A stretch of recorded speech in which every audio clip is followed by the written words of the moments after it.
I call to order this meeting of the Santa Barbara Unified School District's Board of Education for Tuesday, October 13th, 2018, and we will begin by rising to say the Pledge of Allegiance. I pledge allegiance to the flag of the United States of America and to the republic for which it stands, one nation, under God, indivisible, with liberty and justice for all.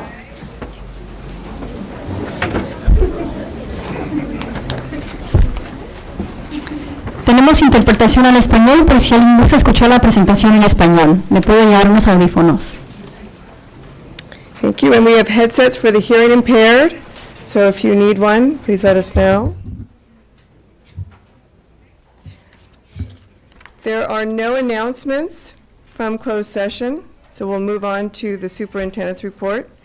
And there are no announcements from the superintendent. He was not able to be with us today. He's at a conference, but we don't have anything to report out there. We'll move on to item 7, board comments and correspondence. Board members, do we have any comments? Mr. Paredes Ulloa? Yeah, just got the opportunity, well, I've been doing this more or less since I got on the board, but I was actually able to meet with some parents who were doing the PSP MALDEF training at McKinley, Roosevelt, and Franklin School, and it was just a really great opportunity to talk to parents, to hear their concerns, and just kind of give them some feedback back and forth so we can have some conversations about what, again, is really concerning them and also how they can go ahead and to address those issues if it's something that the school district can look into or it's something that is outside school district control. I have a great time at it. It's just really fun to talk to these parents and just kind of get more of a ground level eye view of what's going on. But I'd love to bring somebody with me next time I do it. Hopefully next time I do it. Because again, it's just a really good opportunity. All right, thank you. Mr. Capps? Yes, so my colleague and I, Mr. Ulloa, we were at a coffee of the board. Thanks to Dr. Reed for taking the initiative on that. I had a really great time talking at San Marcos High School with parents. About 25 parents showed up a couple weeks ago. A lot of concerns, as you might imagine, about safety, about the armory, whether or not that will be for the whole community or just sort of the Santa Barbara High area, legit questions. It was just a really, really nice conversation, and I know that we're going to be continuing these coffee with the boards so that we come to you in your neighborhood and you all don't have to come to these meetings. So just appreciate the opportunity. Thanks. Thank you. Anyone else? Yeah, I mean, it's great to have you all here tonight, actually. It's great to have an audience. I mean, not really, but I mean, you know.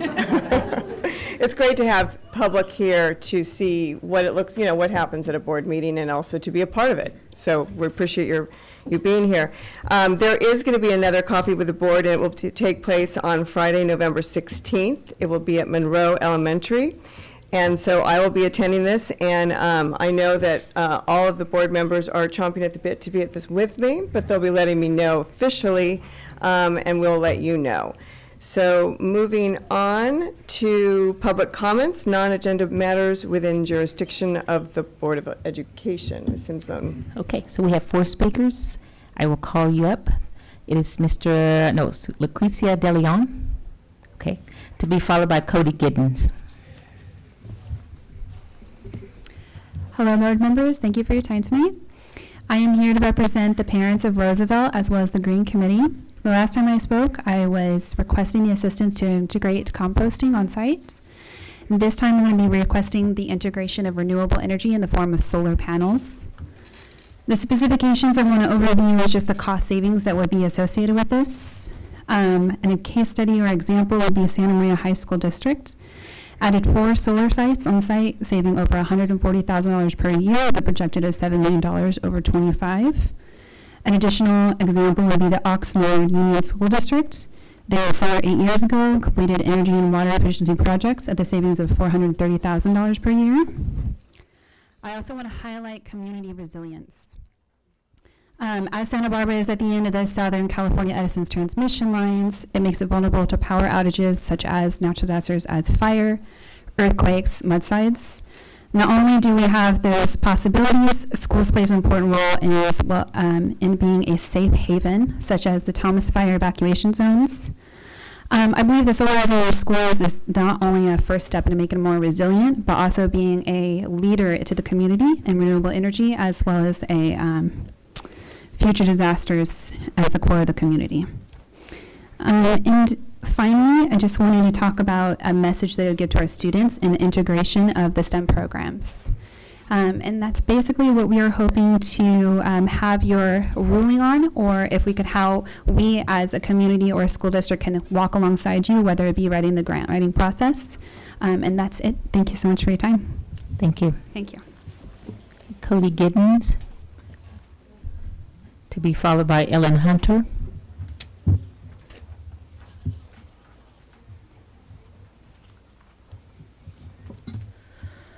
Good evening, Santa Barbara School Board members. My name is Cody Giddens, and I am a senior patrol leader from the Scout Troop of 126 in Santa Barbara.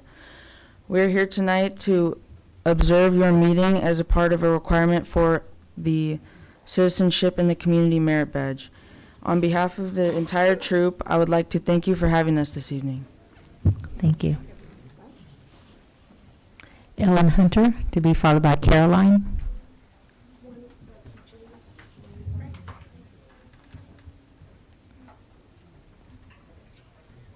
Good evening, school board members and fellow community members. Great timing to be followed by you because I'm here to talk about climate change. Thank you for your important work and service to the children of Santa Barbara. My name is Ellen Hunter, and I'm a teacher at Monroe Elementary and a mother of 3 children who graduated Santa Barbara Unified Schools. I'm also a climate reality leader, recently trained under former Vice President Al Gore. And I'm here today because I consider climate change the world's biggest challenge. And I am respectfully requesting that you follow the lead of 26 school boards across California, Colorado, Virginia, and New York to pass nonpartisan climate action resolutions. As you know, climate change is not a partisan issue. It's a generational issue, a social justice issue, and a human rights issue. Global warming is real, and the science gathered from across the world is solid, including the IPCC United Nations report that was released a couple of weeks ago. The unprecedented increase in greenhouse gases, along with 40 years of inaction, means that we need bold action now to protect all these children here and generations to come.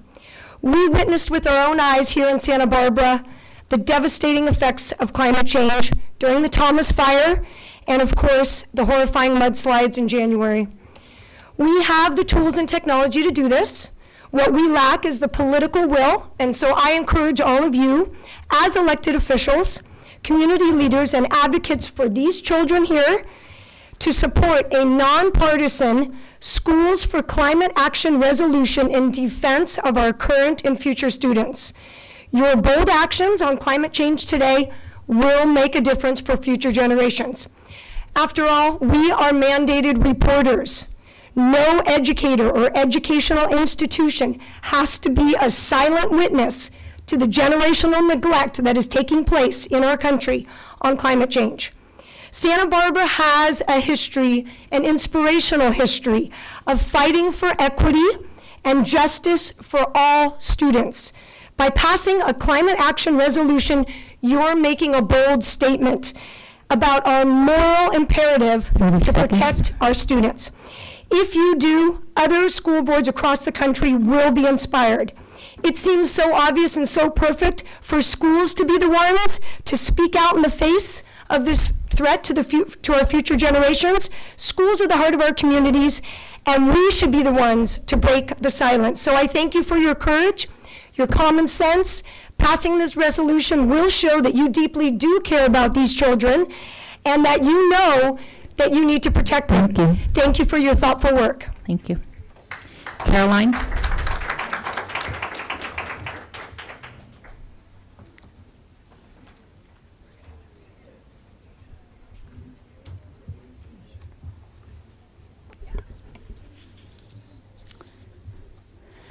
Members of the Santa Barbara School District Board of Education, thank you for allowing me to speak with you. On Tuesday, October 9th, you voted in favor of continuing a public school program with the group called Just Communities Central Coast.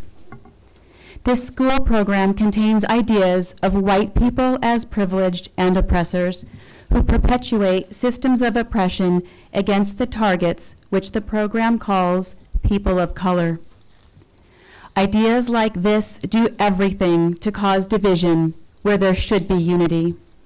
Everything to cause animosity, anger, and hatred where there should be understanding and forgiveness. The content of this program does everything to make someone want to commit a hate crime against people about whom they have been wrongfully and inaccurately taught are their oppressors. Indeed, within hours after your approval of the renewal of teaching this curriculum in our public high schools, the Santa Barbara Mission was once again the target of an ugly hate crime. Again, we see the disorder and problems that are the predictable result of replacing the truth of God-fearing right reason and common sense with the deception of liberal progressive ideology.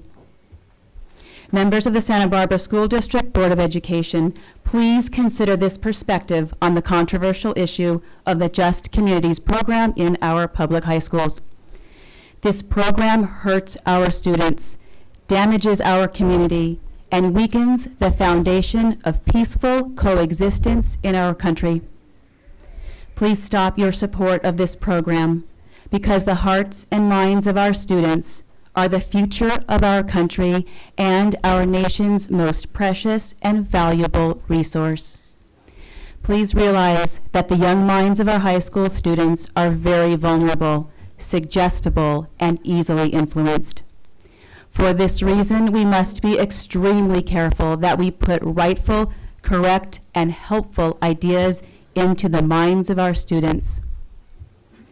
As each individual voter marks their ballot this election, please vote for school board members who will make responsible decisions and who do not 30 support seconds. this curriculum in any public high school. Vote for Bonnie Raisin and Jill Rivera for Santa Barbara Unified School District board members. Thank you for allowing me to share this perspective with you, and may each person listening have a good evening. Thank you. That concludes public comment. Thank you. Moving forward, we will move to acceptance of donations for October 23rd, 2018. I'll move to accept with gratitude. Second. All those in favor? Aye. And it passes unanimously. We'll now move on to the consent agenda. Are there any items that fellow board members would like to pull? No. Perfect. So we will then move. Do we have a motion for moving the consent agenda forward? So moved. Second. All those in favor? Aye. And that passes unanimously.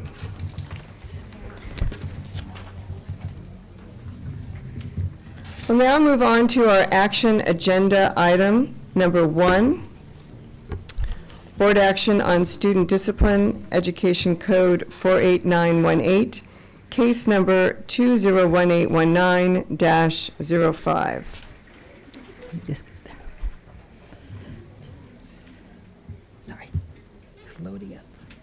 In the case of 201819-05, stipulated agreement with approval, expulsion with enforcement suspended, 2 semesters, which is June 2018.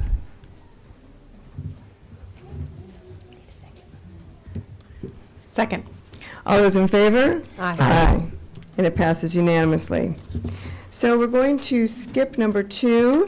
We're waiting for some, is everyone here? We just have Not everyone is here. Not everyone is here, so we will just hold off on number 2 for a moment, and we'll move on to number 3, action agenda item number 3, board approval regarding the purchase of the National Guard Armory. You do have a request to speak on We that do have one? public comment, correct? Yes. But, Ms. Jate, did you want to speak to that first, the report? we can do public comment first. Okay, I have two requests to speak on this. Mr. Ed Herring, to be followed by Alice Post.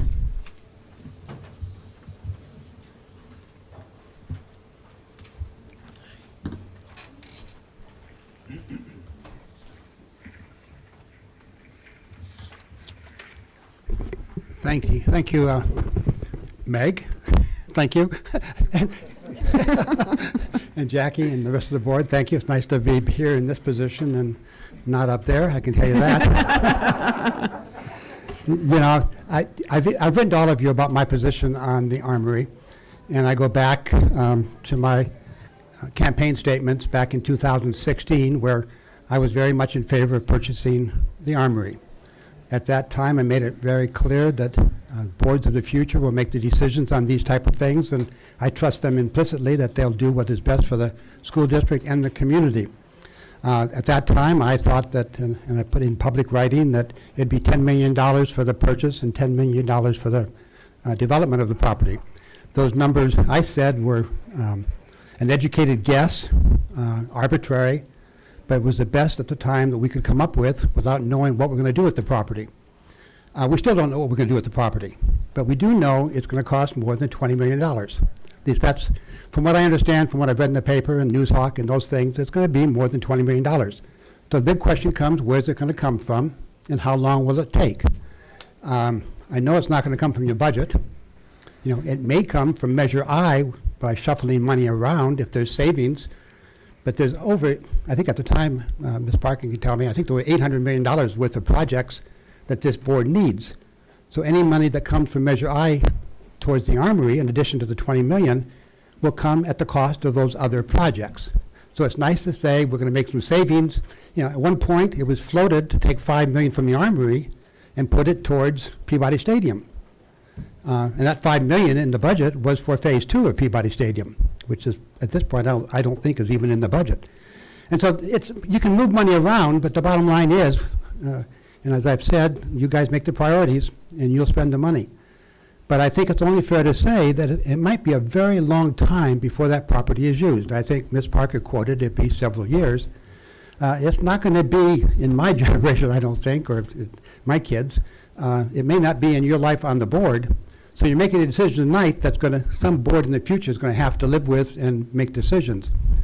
But I think it's only fair to tell the public that that property is going to stay vacant for quite a while before a student steps on it. It's a beautiful property. I am still very much in favor of purchasing it. But I think the public needs to know firsthand that it's going to cost, number one, money. Number two, the public will demand that you take care of it. The National Guard has not done a job of taking care of it. I had complaints all the time about its condition. I don't know if that money can take care of it, can come from Prop I, or is that out of your budget? I don't know. But just the public needs to be aware that they're not going to have students on that property probably for a long time. Thank you. Thank you. Alice Post.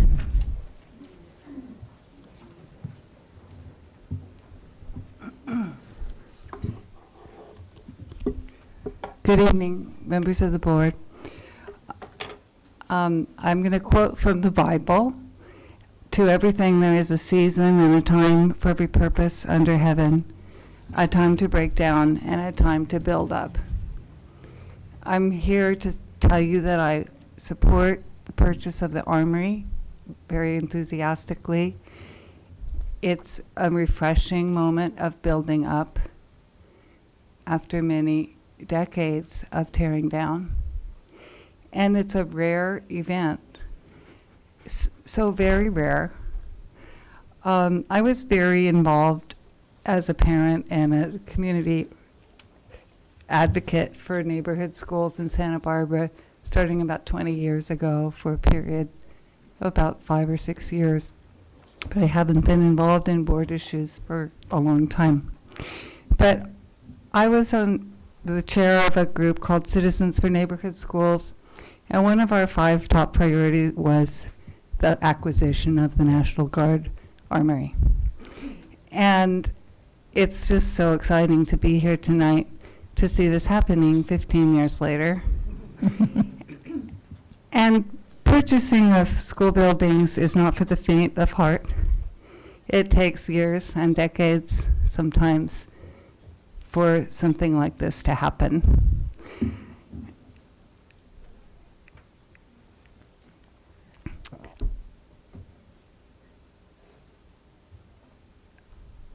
I was very, very involved in thinking about this issue and advocating for this issue.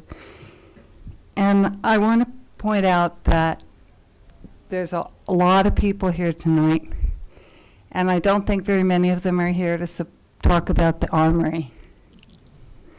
They're here to talk about things that are about the present, something that they're going to participate in and benefit from. I became an advocate, a neighborhood school advocate, because I was able to sort of see the connection between facilities and community. And that's something that is sort of a long-range view. It's the view of somebody who can see 30 seconds. see decades instead of just whatever program it is you're going to have this year. How long does it take to acquire a school site? Apparently about 30 years to 60 years, which is probably the last time a school site was purchased. And I want to commend you and tell you that I support this 110%. Thank you. That concludes the speakers on this item. Thank you. Mr. Tay. Thank you. Thank you to your public speakers. So this action item is the accumulation of 25-year dream for the Santa Barbara community to acquire the National Guard Armory property for local use. Many school boards have kept this dream alive, and over the decades and tonight, this school board has the privilege of completing the deal to purchase the Armory. Former Assembly member Doss Williams provided the legislation path to the purchase of this armory, and through his sponsorship of AB 2247 in June of 2016. Our current Assembly member and past board member, Monique Lamont, facilitated several meetings with the officials to the Department of General Services to ensure the process was fair and transparent. Upon the resolution of this purchase and the sales agreement, the district will enter into an escrow process that will conclude within 60 days of tonight. We should have keys to the facility by December 31st, 2018. Once we have the keys and the gates to the buildings, we will perform a preliminary assessment of the interior space and buildings. Sometime in the future, we will build a stakeholder process to create a vision for the use of this property that will serve the entire Santa Barbara community. The items before the board are the resolution to approve the study of the negative declaration, which is the environmental review of the property, and a resolution to approve the purchase of the armory and also the purchase agreement. If the board approves these documents tonight, the district has 30 days to rescind its offer of the purchase of this armory. We also have Mr. Craig Price here tonight to answer any questions about these documents, and we're open to any questions. Board, Ms. Parker. I do have one question, and is this an item where we're going to be taking action 4 times, or can we take action once on all 4 items?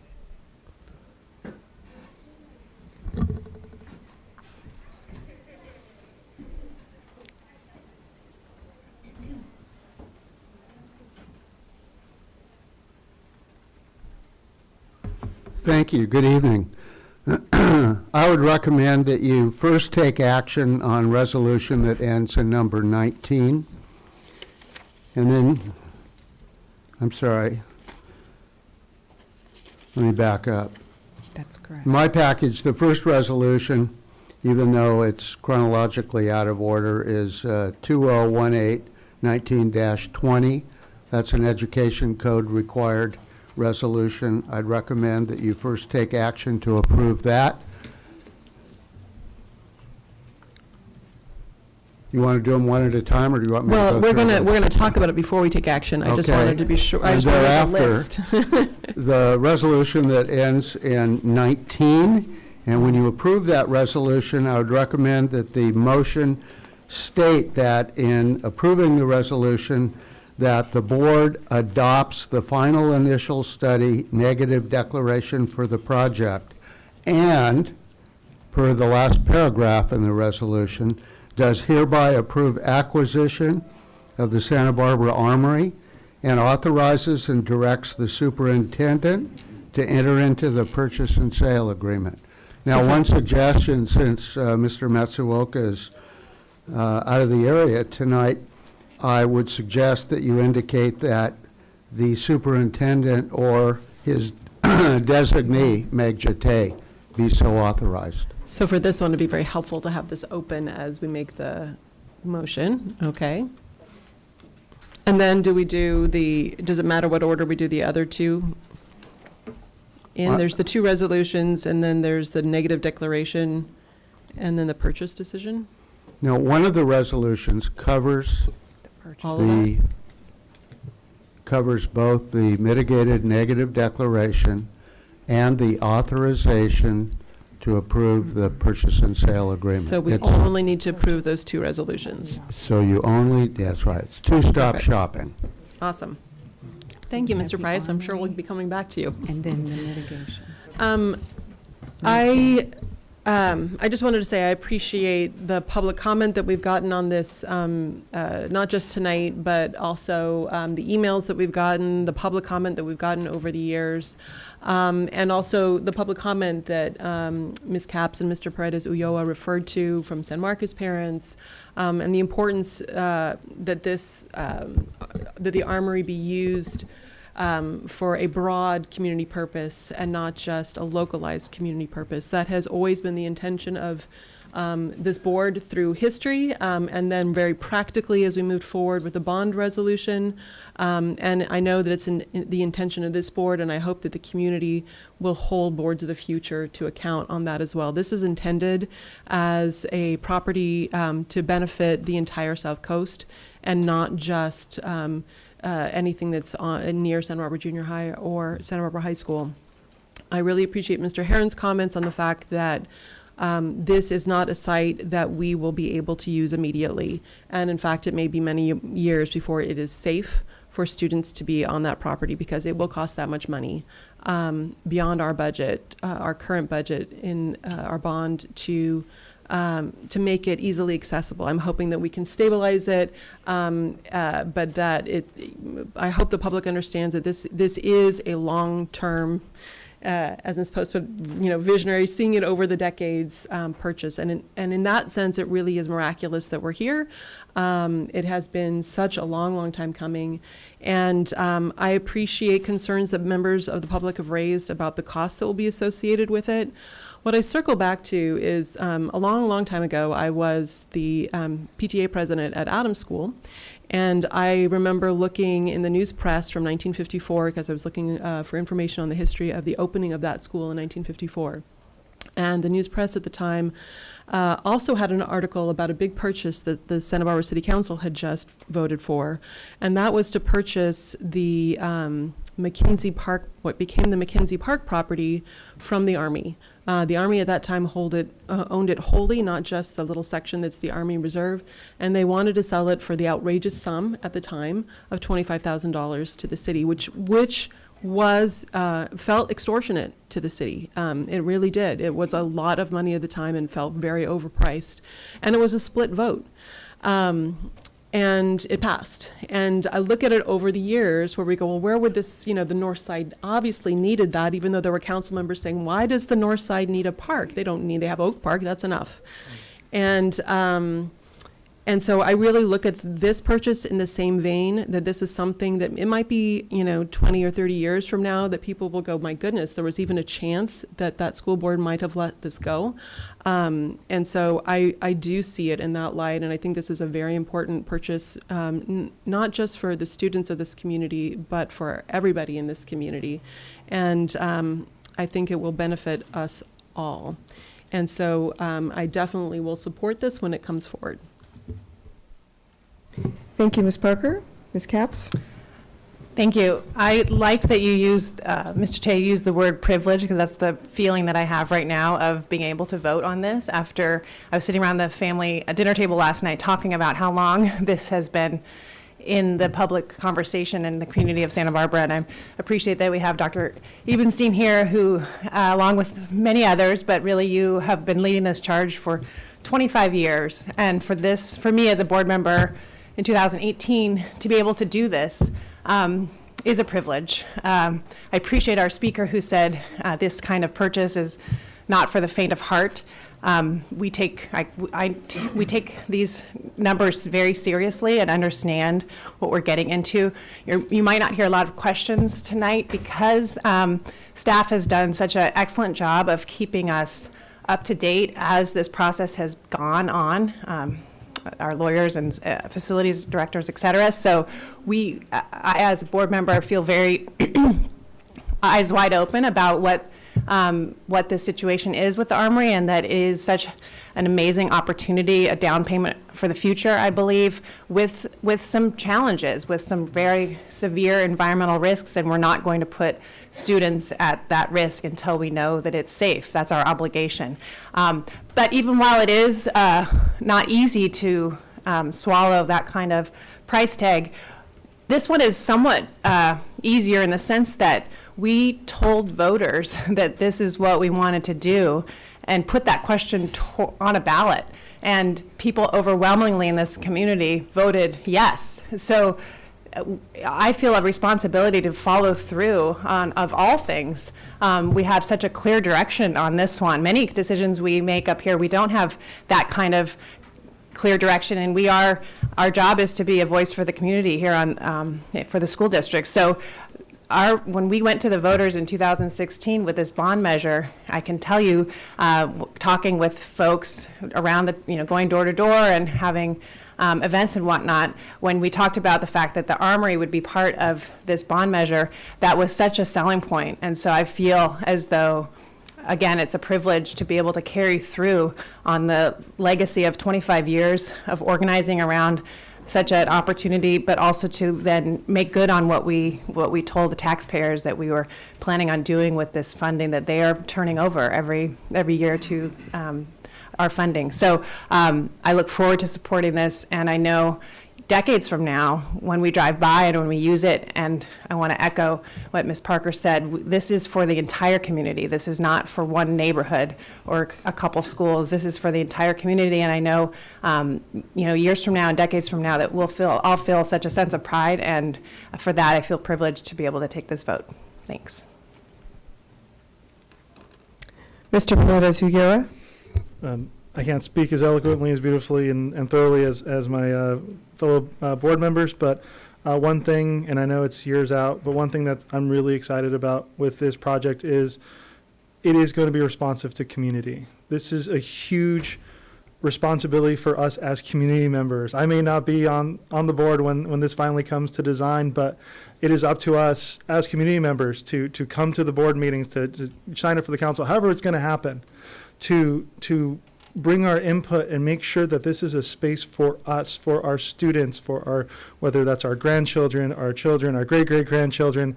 It is going to be a space, hopefully, that we can all use, whether we're at DP, Santa Barbara High School, Franklin, doesn't matter, but it's something that is going to enrich our community, enrich our educational experiences for our students, and really just add more value to a community that is already so rich with so many great resources. And I think, this will really be kind of our one of our crown jewels, because again, it's informed by our community. And so as a board member, as a community member, I encourage you all, when this finally does come up, please step up, please use your voice, and let's design this space together to make sure that it benefits as many of us in as many ways as possible. Because that's really what community is about. It's coming together and making sure that we work together for a common goal, and this is that opportunity before us. Thank you. Ms. Sims-Moulton? Thank you. I don't have a whole lot to add. That's great in terms of that. I just want to say what a privilege it is to be a part of a vision. I was originally grown and born in Texas, and we had one park. And so to be able to be in a community that you have a voice, to be able to say we can expand our community for all, that it's inclusive, that everyone will be able to use it and benefit from it. But the bigger thing for me is that there's a vision here, that we can't see it. So we really have to step out on faith and trust that that vision is going to come to fruition. And I'm just very grateful and feel a great privilege to be a part of a vision that will come down the road, and we'll see how much more it's going to benefit this community. And I think it's going to be one of those that brings us all together when that ribbon is cut. Oh, now, what can I add to that? What I will say is that we are standing on the shoulders of our predecessors, and I think we're in a wonderful opportunity to actually make a decision that has been framed for a long time. And certainly, to echo my fellow colleagues and board members, the far-reaching advantages for the Central Coast. I think that needs to be reiterated again, that it's not just within our community, but the Central Coast. I also believe that it has been an ongoing process with many, many stakeholders involved. And all of those stakeholders have brought forward wonderful ideas and opportunities for us to consider. But what I'm looking forward to, and I think what Mr. Paredes Ulloa has said as well, is that this is going to continue as an ongoing process, and that we need your community input. That this is about, it's for you. It's for our community. It's for our students. It's for the Central Coast. So we don't want to limit it to small conversations, but to have broad conversations, and we are going to continue to be public about the process as we go forward. There's going to be transparency, and again, to reiterate what Ms. Kapp said, was that we really appreciated the support that the district has provided in giving us a process as it unfolded, and provided us with opportunities to research, analyze, and understand as we go forward. Though, yes, it is a vision. We're not quite sure where that vision is going to end up, but we do know that it's going to benefit our community. And so I'm thankful to be also in this position with my fellow board members. So with that, we have quite a few little documents that I have to do correctly. So the first is the resolution, and I just read. Number 201819-19. Thought we were supposed to do 20 first. Okay. Okay, that's what I thought it was. Okay, resolution number 201819-20. Do we have a motion? I will move approval of resolution number 2018-19-20 on the acquisition of the Santa Barbara Armory property. Second. All those in favor? Aye. Moving on to resolution number 201819-19. I will move. I'm sorry, I would suggest that the mover move adoption of the resolution adopting the final initial study negative declaration, and further approving the acquisition of the Santa Barbara Armory and authorizing and directing the superintendent or designee to execute the purchase and sale agreement. So moved. Can I do that? Does that work? I thought you'd say that. Second. All those in favor? Aye. Wow. Wow. Wow, yeah.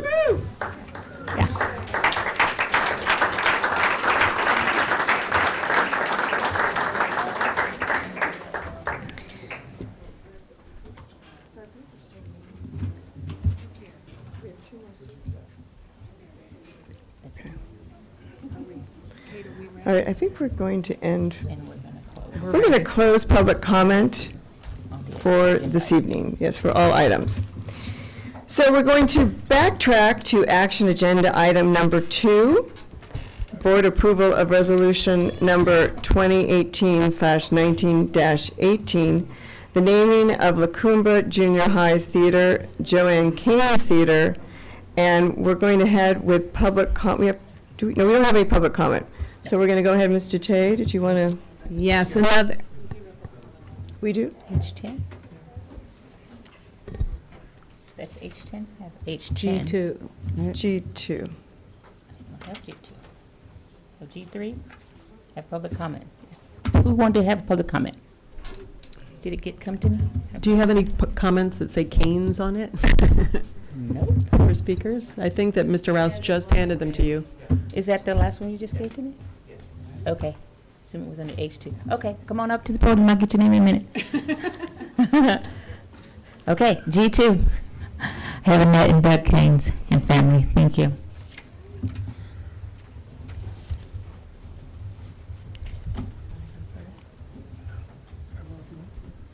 Well, I'm the little sister, so I'll go first.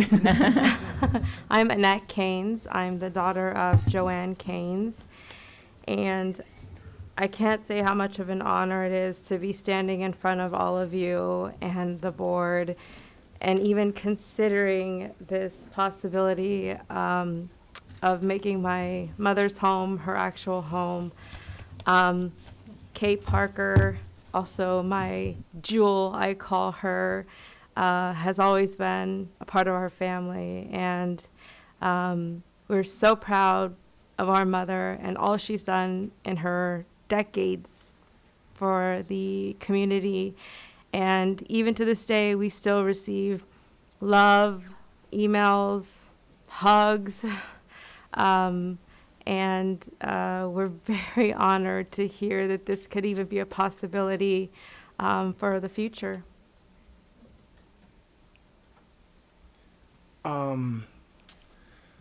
I've been a teacher in this community for about 11 years now, and a coach in this community for a little bit longer than that.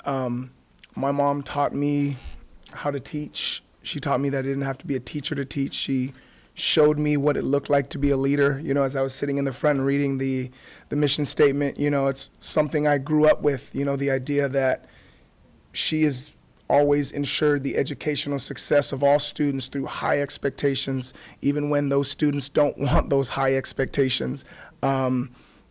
I'm so honored that you guys are allowing her name to live on as a part of La Cumbre, because, you know, as someone who went to La Cumbre and she was my assistant principal, and all the kids that I've taught that told me about their experiences with her, she will always be a part of La Cumbre. So again, I'm just super honored that that monument can kind of live on, and really it can't fill the hole that I think myself and maybe this community feels, but it will help tell the story and the connection of La Cumbre and my mom, and I just want to say thank you. Thank you.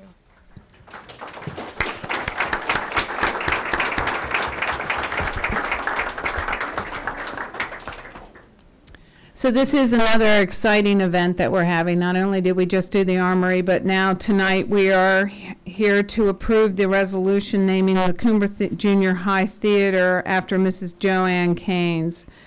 Ms. Canes has been a valued employee for 30 years, and it's an honor that we do this for her. And we appreciate you being here, and so we'd like to adopt the resolution. I think it's Ms. Parker that would like to make that motion. I will, and I'll just comment that, you know, we've been talking about this for multiple meetings now, and we had some lovely speakers at the public hearing. And now I'm gonna, I can't look at the Canes family right now. It was actually Joanne's fantasy that it be named after her mother, because her mother and father, the grandparents of both Annette and Doug, were so important in education. Her mother was one of the founders of the Santa Barbara Education Foundation, and the immense work that they did. And I don't mean the Santa Barbara Education Foundation; it's the Foundation for Santa Barbara. And over the years was something that she felt like, oh, I want my parents to be honored for that. I want my mother to be honored. But the reality is she's the one that had a huge impact on La Cumbre. And it was the staff that she hired, the plans that she put in, that really turned that school around. And yes, she lived there. And yes, it was her heart and soul.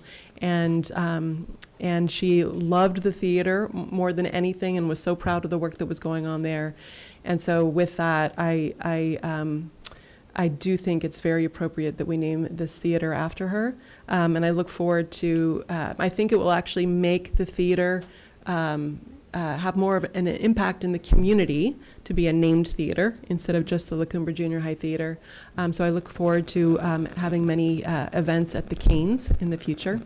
And with that, I will go ahead and move approval of resolution number 2018/19-18, naming the La Cumbre Junior High Theater after Joanne Caines as the Joanne Caines Theater.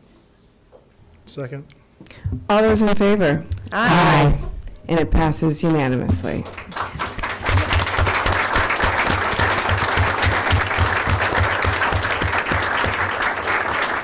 So I think it's appropriate to have a photo op at this moment. And showing the emotion is perfectly fine. Did you? Okay.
So moving on, gotta take a deep breath there. All right, moving on to our next action agenda item, number 4, approval of the Santa Barbara Teachers Association proposal for successor contract negotiations with the Santa Barbara Unified School District. Dr. Becchio. All right, good evening, board members. This is your third viewing of this. This had come to you for first and second viewing over the last 2 board meetings, and now before you is the action item for the sunshining of the articles for the Teachers Association for negotiations, which will likely start in January. They have put forward Article 6, hours and conditions, specifically teacher workday designation, co-teaching language, TOSA language, and then other. This is before you for approval tonight. All right, any questions, comments, motions? I'll move approval. Second. All those in favor? Aye. Passes unanimously. Moving on to action agenda item number 5, adoption of resolutions 2018/19-14 and 2018/19-17 regarding sufficiency of instructional materials for elementary and secondary education, respectively. Dr. Ramirez and Ms. Carey. Ms. Carey, are you our speaker? Together, in a unified front. No. No, go ahead. Good evening, Board President, Dr. Reed. This item came before you during our last board meeting. We had an opportunity to give you some background. We explained some of the kind of extenuating circumstances, if you will, and what the resolution means relative to our current practices. I think that extends and is true and consistent for both elementary and secondary in different ways, of course. But we're here to field any questions or any follow-up that you may have. Board? Ms. Parker? I just want to be clear, so we have no public comment on this item? No. Okay. We closed public comment, sorry. H10. Yeah. Is that still the one you want to speak on, correct? I could always give a professional courtesy to a teacher. Why don't you go up? Okay. Are you sure? Yes. All right. Yeah. I don't have any further questions. I know this has been discussed already, so I'm happy to go ahead and move to adopt the resolution 2018/19-14 and 2018/19-17 regarding sufficiency of instructional materials for elementary and secondary education, respectively. I second. All those in favor? Aye. Passes unanimously.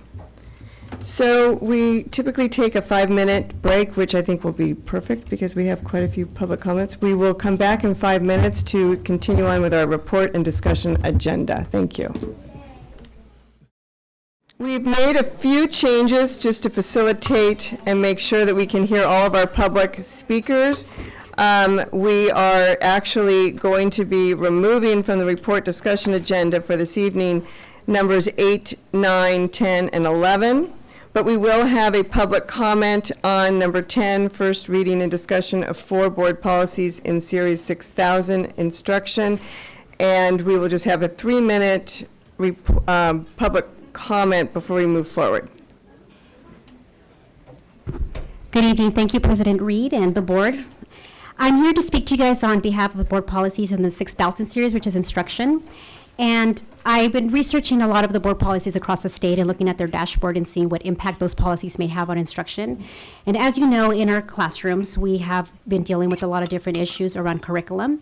And so I'm here to suggest to you guys to consider possibly adding language to our board policies that are for consideration that reads, the Board of Education recognizes that curriculum design or instruction is a prerogative of the instructional staff inasmuch as its complexities require professional expertise. I came across Ed Code 60350, which talks about the core reading program and instructional materials, as well as Ed Code 44757.5, which defines everything that children would need in the early grades for systematic phonics instruction and reading. And I look forward to a conversation with the teachers because as I look through our policies, unlike other districts in California, we don't have a way by which teachers can come and recommend what is best for instruction in the areas that impact our classrooms. We have an amazing collective bargaining team, we have a union president, but I think that we're to the point where if we just put some of these things in policy, it'll be settled, and it'll send a clear message to the community where you stand in support of teachers and students and families in this community. Thank you. Thank you. Thank you. So now we will move to H1, a report from Adelante Charter. We're going to do public comment.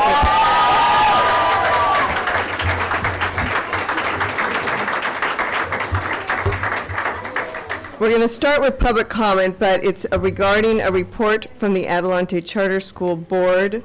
Dominique Pascage,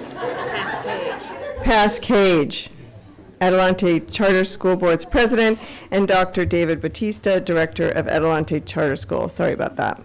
We'll start with public comment. Ms. Sims-Moten. Okay, so as we have several speakers on this item, so we're going to be reducing the time to ensure that everybody gets a chance to speak. Please adhere to that time so that we're fair. So we have 1 minute and 30 seconds. I'm going to give you a polite 30 seconds, and then you'll be concluding your comments at that time. So the first speaker I'm going to pull up is Graciela Rodriguez. So y'all need to come on, and every time y'all clap, that makes a little bit more time. So can y'all hold that to the end? And following Graciela, that's going to be Ed. So we're going to keep this moving so that everybody's here able to get their spots in. So I had a list of things I wanted to share, but I don't have time. So the students will share a little something. This wasn't planned. So I've been teaching Adelante Charter School now. Well, I've been with the community for 17 years. I love my job, love what we do. I don't want what happened to me to happen to my students. In second grade, I was prohibited from speaking Spanish and lost my language. And we have something beautiful to share with you. ¿Listas?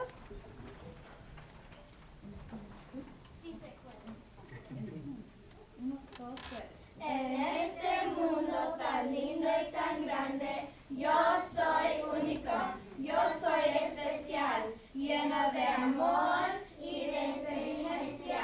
Yo puedo realizar mis sueños siendo un buen estudiante y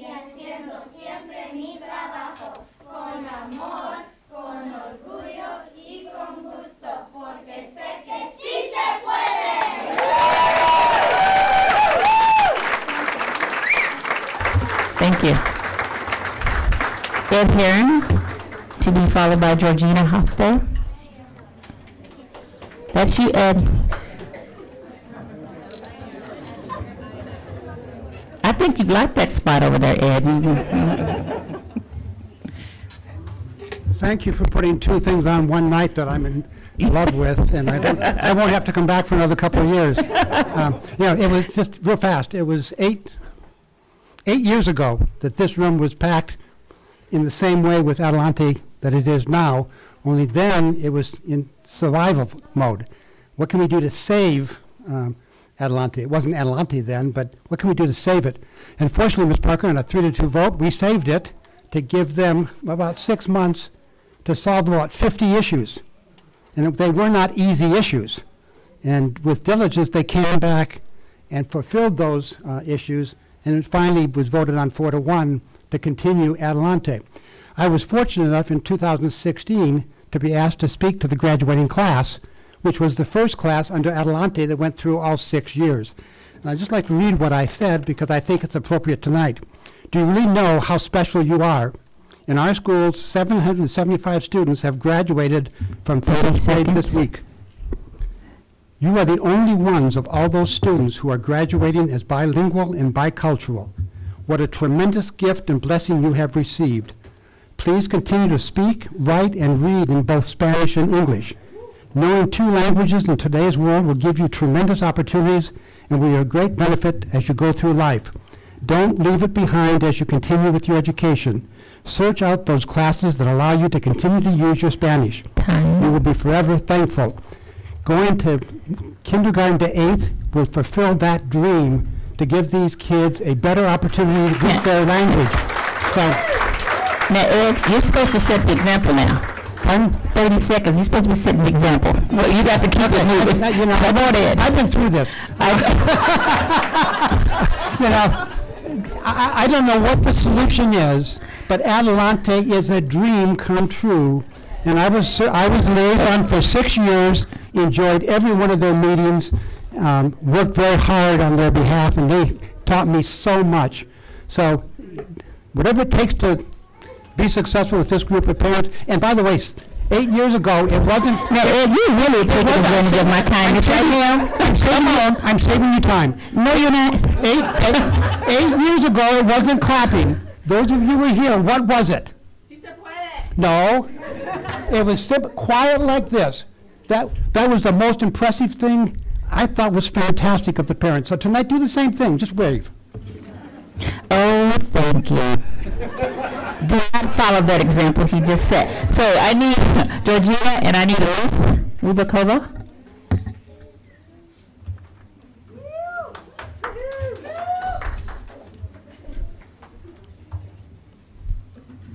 Oops. Gotta help her out there.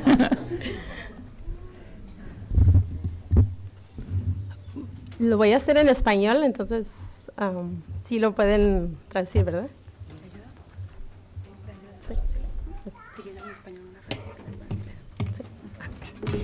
When we're translating, we're giving you a little extra time, so if you notice that. So I just want to let the audience know. Okay. Buenas noches, mi nombre es Georgina Huaste. Good evening, my name is Georgina Huaste.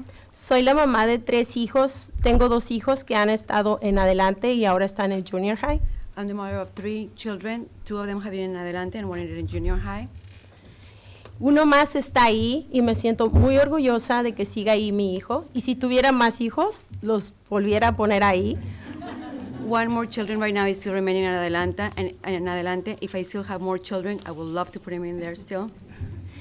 Pero algo muy importante que les quisiera mencionar a todos ustedes es, mi hija tiene un sueño, ella quiere ser una aeromoza. But there's something really important that I want to share with you. My daughter has a dream and she wants to be a flight attendant. Y nosotros, desafortunadamente por nuestra cultura, a veces creemos que no lo podemos lograr. And unfortunately for us, in our culture, we think that sometimes we cannot achieve our dreams. Pero ahora mi hija cree que eso es posible. But now my daughter thinks that that's possible for her. Y la primera posibilidad que es porque ella es una niña bilingüe. And the first possibility that she has, and she knows that it's happening because she is a bilingual student. Entonces, yo les quiero decir a ustedes que la Escuela Adelante es el primer paso para el futuro de mi hija que quiere ser una aeromoza. So I was going to mention to you that Adelante is the first step for my daughter that wants to be a flight attendant. Porque ella se está ahorrando algún tiempo que cuando pudiera ir a la universidad y agarrar más idiomas, lo está agarrando hoy, que hoy es su futuro. Because right now, she is saving some time that when she goes to high school or college, she's not going to be spending on time learning a different language. She knows it right now because right now is her future. Y igualmente para mi hija, yo sé que hay muchas historias como estas y me siento muy orgullosa de tener una hija, mis 3 hijos, que son bilingües, y también me siento muy agradecida por tener a nuestro director, que creo que es un brincolín donde todos esos niños están brincando en esa escuela y él es el líder de ese brincolín que lo está subiendo a todos los niños para arriba, y muchas gracias a todos por su tiempo también. I'll do my best. So for my daughter, I'm really grateful for my 3 children. I know this has been amazing for them, and I want to just thank as well our Director Bautista, because he's been jumping in this trampoline that he's been Están ayudándolos a ellos. that he's been helping our children a lot. He's just jumping in like in a brincolin that is fulfilling them to their future. Thank you so much. Thank you. Elise Ruvalcaba. Inez, are you Elise? I'm Alice. Okay, all right, Elise. Followed by Inez. Well, I'm not going to just go into that. For me, it's a simple thing. Adelante gave me back my family and my community. For me, I'm Mexican. I always spoke Spanish. With my children, I started speaking Spanish when they were born. And there was a moment when they were 2 years old that they were just wanting to come to me in Spanish, in English, because nobody understood them at the park. They didn't wanted to be speaking to me no longer in Spanish. So I wrongfully started to speak to them in English.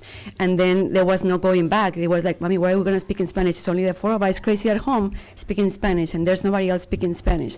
And they don't want to be speaking Spanish to me at home anymore. So we just switched to English. And I felt like how my community just shrank, my roots shrink, my everything just shrank so much. And I didn't have that community back until I went back to Adelante and noticing how much my culture came back, my roots came back, my pride came back. Just to have that support of people, the community that we found in Adelante, it's amazing to have them support. My kid right now feels proud instead of feeling ashamed of having that. So for me, Adelante is been giving us my family and my community back, and I would love for more people to have and feel that. And the same with Caucasian kids and with white people, just to have that sense of community also in there. We should be more privileged in both sense. Thank you. Thank you. Inez, to be followed by Taj. Hi, I'm Ines. I'm a professor at UCSB. I research and write about the significance of Spanish in the media within the geographical U.S., and I'm here as a parent of 2 to share instances of how Adelante, my 2 kids who go there, have transformed our family. One is my mother, an immigrant, Spanish speaking, who I have no recollection of her being able to help me with my homework growing up. She would make a snack. She would pay the 12-year-old next door to help me with homework. But today she attends field trips with Adelante. She helps her grandchildren, my kids, with their homework. It took decades later, but she finally feels included in a U.S. school. Another instance is my 4th grader who came home the first day of school this year, where Miss Mesa had told her that when we speak 2 languages, we can be different people. By the time I see Latino students at UCSB, they do not share the same sentiment. They are embarrassed to speak Spanish. They stopped speaking Spanish a long time ago, and they feel as if they've lost a piece of themselves. As advocates of ethnic studies here can confirm, if we give students a chance to learn their language and culture, they will excel so much more academically across all subjects. Thank you. Thank you. We have Taj, to be followed by Robin and Hudson LaBarge. Hi, my name is Taj Pascage, and I attended Adelante for 7 years. I'm currently a 7th grader at Santa Barbara Junior High. As some of our amazing students said earlier, si se puede, yes you can. This is the saying I heard most at Adelante. Adelante is so much more than a school for me. It's a home where I feel comfortable and supported by all the amazing teachers and staff. Adding another language and learning to read, write, and speak in Spanish and English has enriched my life in many ways. I learned about different cultures and different perspectives. Science and math were taught in Spanish. Of course, there were challenges, but my teachers always reminded me, "Sí se puede." Yes, you can. When I was in Spanish-speaking countries, I could feel comfortable speaking with the locals. Being bilingual has opened up opportunities to connect across language barriers here and outside the U.S. Vine aquí hoy porque quiero ver que más estudiantes en nuestra comunidad tengan la misma oportunidad de obtener una educación bilingüe como yo.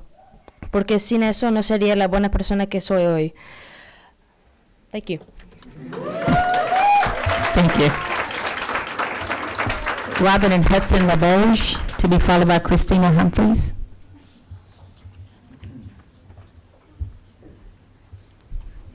Good evening. My name is Robin. This is my son, Hudson. I don't know if you can see him here. Yeah. We don't have any Spanish in our background at all. I am not even close to being able to speak Spanish, but I try. I try really hard, and I try to make connections with the families at our school that we don't have the same language, but we have the same bond and we have the same goals for our children. My son is in 4th grade. I had a conversation with him and some of his friends last year. The topic of maybe us going to a different school, a different campus was kind of coming up and circulating, and I had this gaggle of kids asking me, what would it be like? What would it be like to have our own campus? Would we have our own playground? Yes. Would we have our own cafeteria? Yes. Our own library? Yes, probably. They got so excited amongst themselves at the idea that they would have something that's their own. Where we are right now works, and I think for all of us parents, we accept it because there's no alternative. We choose to have our children there. We want to have our children enjoy the program. Your mission statement might as well be ours, with the exception of we would add excellence in dual language. But it is exactly what we aim to do there. And my child is excelling in his program there. Do you want to say anything? No. It took a lot just to get him up here. We really need to have a better facility for us. We are outgrowing it, and we want to expand our program to be inclusive of junior high as well. Thank you. Thank you. Christina Humphreys, to be followed by Isaac Bowe. Hi, I am the mother of a 4th grader. I come from a small coal town in West Virginia, so I have quite a different perspective from everybody here. I specifically moved up from Thousand Oaks to send my daughter to Adelante. It's such a wonderful school. I'm also an attorney. I've done civil rights, employee rights for 17 years.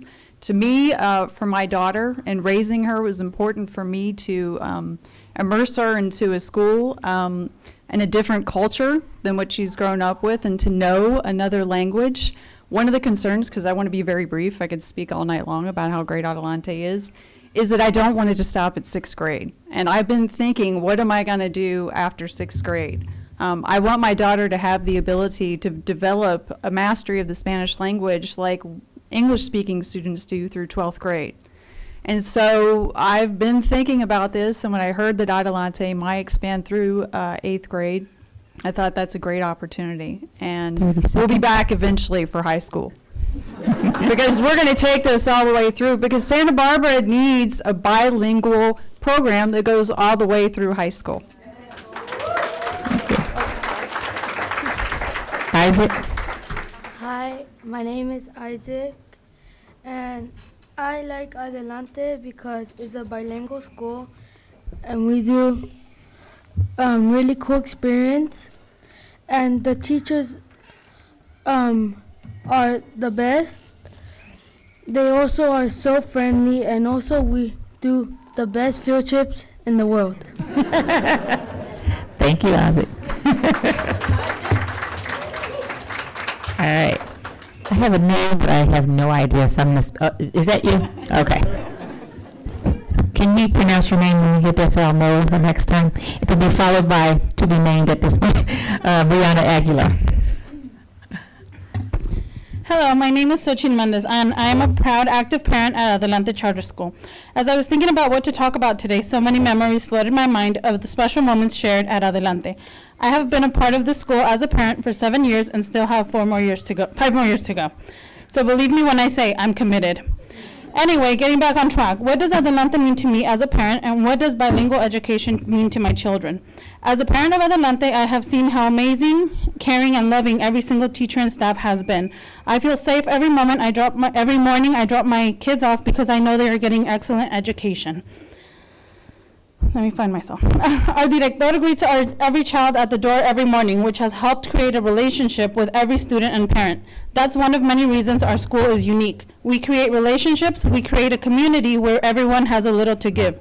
We have created a village where everyone is accepted and loved. Just this reason alone, as a parent, makes me trust Adelante as a place for my kids to attend. We all know the benefits of bilingual education, as there is a reason why taking a foreign language is a requirement in high school. My children are blessed to be in a bilingual school, and it has opened up many opportunities for them. They have gained a sense of confidence when translating at a grocery store for someone who needs help. I'm trying to scramble here. None of this would be possible if they were bilingual. I know that being bilingual has already put them ahead in life, and I just wish more kids had this opportunity. Time. You can submit that to us. Okay, I just want to finish this off. Okay, now, Sochi, I know your name now, so. Sochi. You gotta wrap this up. I just want to say that we do have facility issues. We need a library, we need a cafeteria, we need a place that our children could call their own. But if we have been doing so good this far, imagine how great they would be if they had what they needed. So I, Xochitl Mendez, am committed to Adelante Charter School, and I hope you guys are too. Thank you. Brianna, to be followed by Stacy Lyden. Hi, my name is Brianna Aguilar, and I am a member of the school board for Adelante. I've been a member of the board since the day we became Adelante. I actually joined the board the day I found out I was pregnant, and so all these years that I've been working on the board, I finally get to have my children at the school. I was born and raised in Santa Barbara, and I wish that this type of opportunity had existed when I was a student. So many languages in my family have been lost because they have not been supported by our schools. So I really hope that we can support bilingual education for more students beyond 6th grade. Our students are doing so many amazing things. I watch the work that they're doing in science, in reading, in writing, and if we had more facilities, if we had a place where our teachers could meet, if we had a place where our principal had an office rather than sitting on the school tables, because he's given up his office so that now we finally have special education in Spanish, and there's a place for our speech therapists to meet with students and teach in Spanish, but our principal needs a space to do his work. So please find a way to help support our school for us to expand from pre-K to 8th grade, for us to find facilities that our students can feel pride in knowing that this is their space and that they feel comfortable in, that they're not visitors on somebody else's campus, and that the resources that our teachers and the rest of our staff needs, that they have access to them to support our schools, our students to excel academically. Thank you. Thank you. Stacy Lyden, to be followed by Christine Bosmore.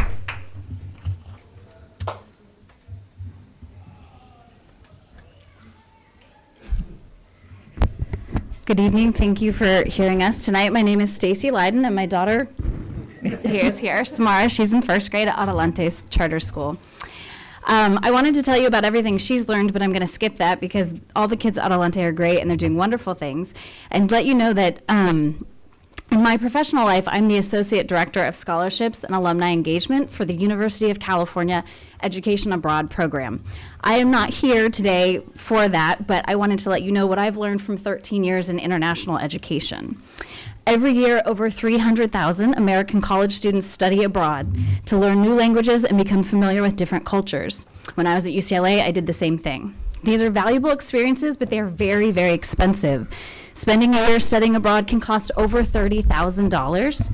Part of my job is to manage over $2 million in scholarships to help UC students with this expense, but I still turn away thousands of students every year. Furthermore, a year abroad is the minimum amount of time a student would need to gain fluency. Starting to learn a second language at a young age opens up so many more doors than relying on a junior year abroad. Students who arrive in Madrid or Mexico City with advanced language skills can get internships immediately, which allow them to build their professional networks. A bilingual education helps students make the most of their college careers and puts them at the front of the line for jobs after graduation. I hope more students in Santa Barbara are able to take advantage of the unique learning environment and bicultural education at Adelante.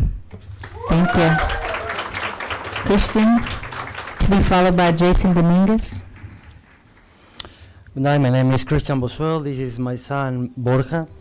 There are several things, advantages that we enjoy from bilingual education. It comes with cognitive advantages. Kids have more memory, have more skills in concentrating.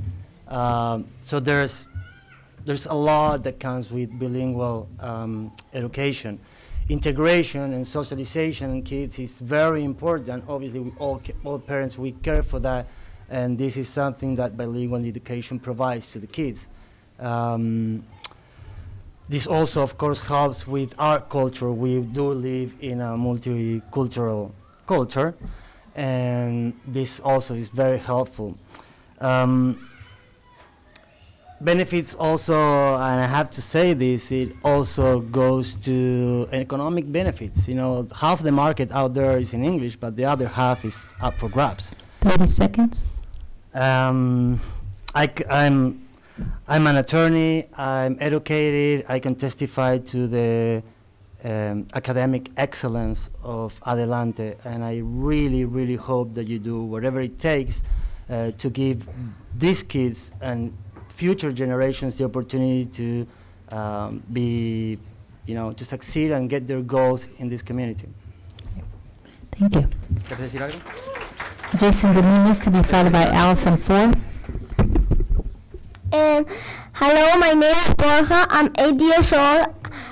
I am the school Adelante, and I wanted to say that I like the school Adelante because it's educated, it has a lot, and it does super duper cool experiments, and it's super good, and it helps me a lot, and every day I learn something new. Okay, thank you.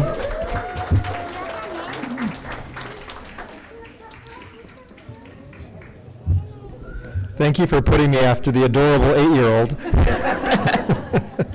I'm here as a teacher, a Santa Barbara City Council member, and a supporter of Adelante. Thank you for supporting this gem of a school. I, like most Americans, am a Heinz 57. My father's ancestors are from Jalisco, Mexico, and my mom's ancestors are from Europe, German, Czech, Dutch, and English.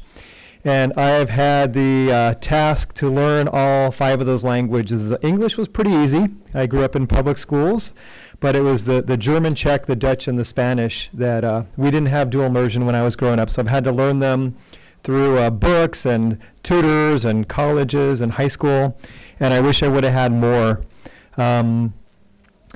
I want to ask you to keep supporting the school, work on better facilities. What I can try to help my colleagues at the City Council do is change land use policies. Someone talked about expanding and moving buildings, so maybe that's something the city can help facilitate.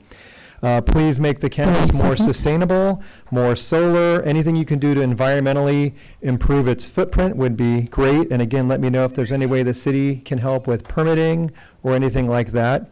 I'm really excited. I'm excited to see a lot of my neighbors and residents here in the audience. Again, the kids are just amazing. The other thing the city is trying to do is make our routes to school safer, to get more people to walk and bike to school. So please let me know if there's anything I can do to help on that endeavor. But most of all, thank you for promoting this school. Thank you. Allison Ford, to be followed by Roxana Corona.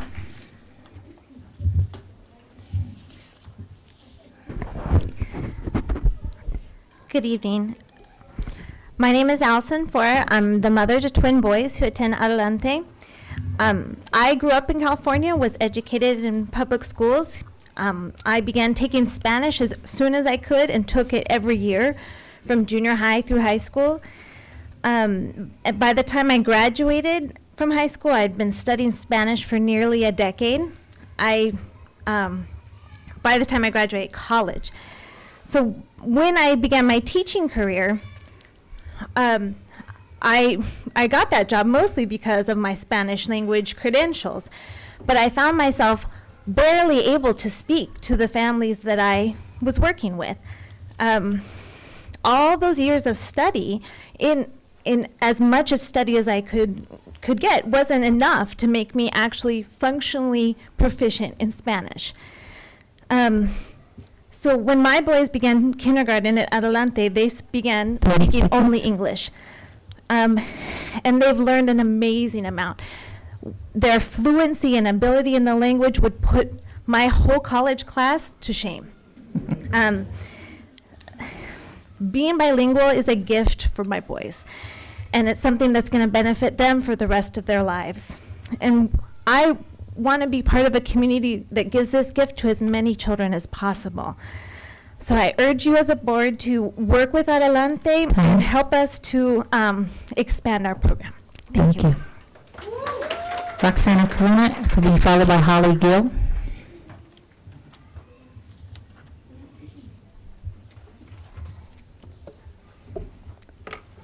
My name is Roxana Corona Remigio. I am studying biological psychology at Santa Barbara City College, and I am an Adelante Charter School alumni.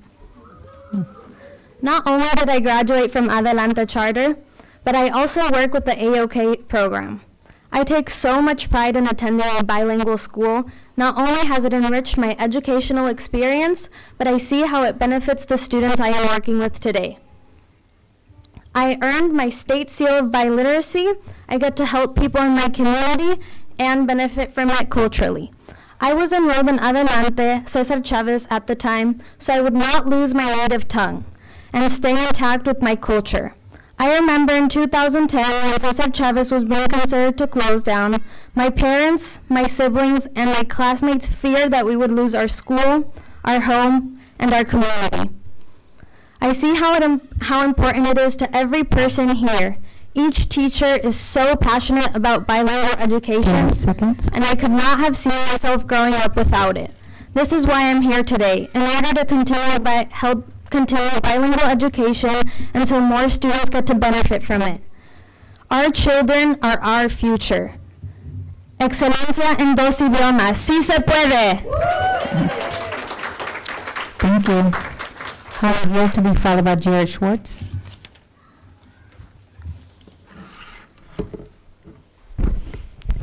I'll read this so it's quick. Hello, my name is Holly Gill, and I'm a parent of 4 children who attended Adelante Charter School. We live right across the street from the school, and my involvement started 12 years ago when my oldest entered kindergarten. I also work as a science education consultant here for the district and at Adelante. My children have been fortunate to attend Adelante and learn in 2 languages. A bilingual education has been one of the greatest gifts we could have given them. I see clearly how their experiences at Adelante were so formative, and it goes far beyond the cognitive benefits of learning in 2 languages, which are significant, and the parents who understand this fill our waiting lists every year.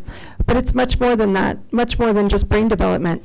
Dual language programs have shown to be the most effective in supporting English learner students. The research is very clear on this and has been the motivation behind my unwavering support of Adelante. This is an issue of equity, and as Director Bautista says, you cannot have equity in one language.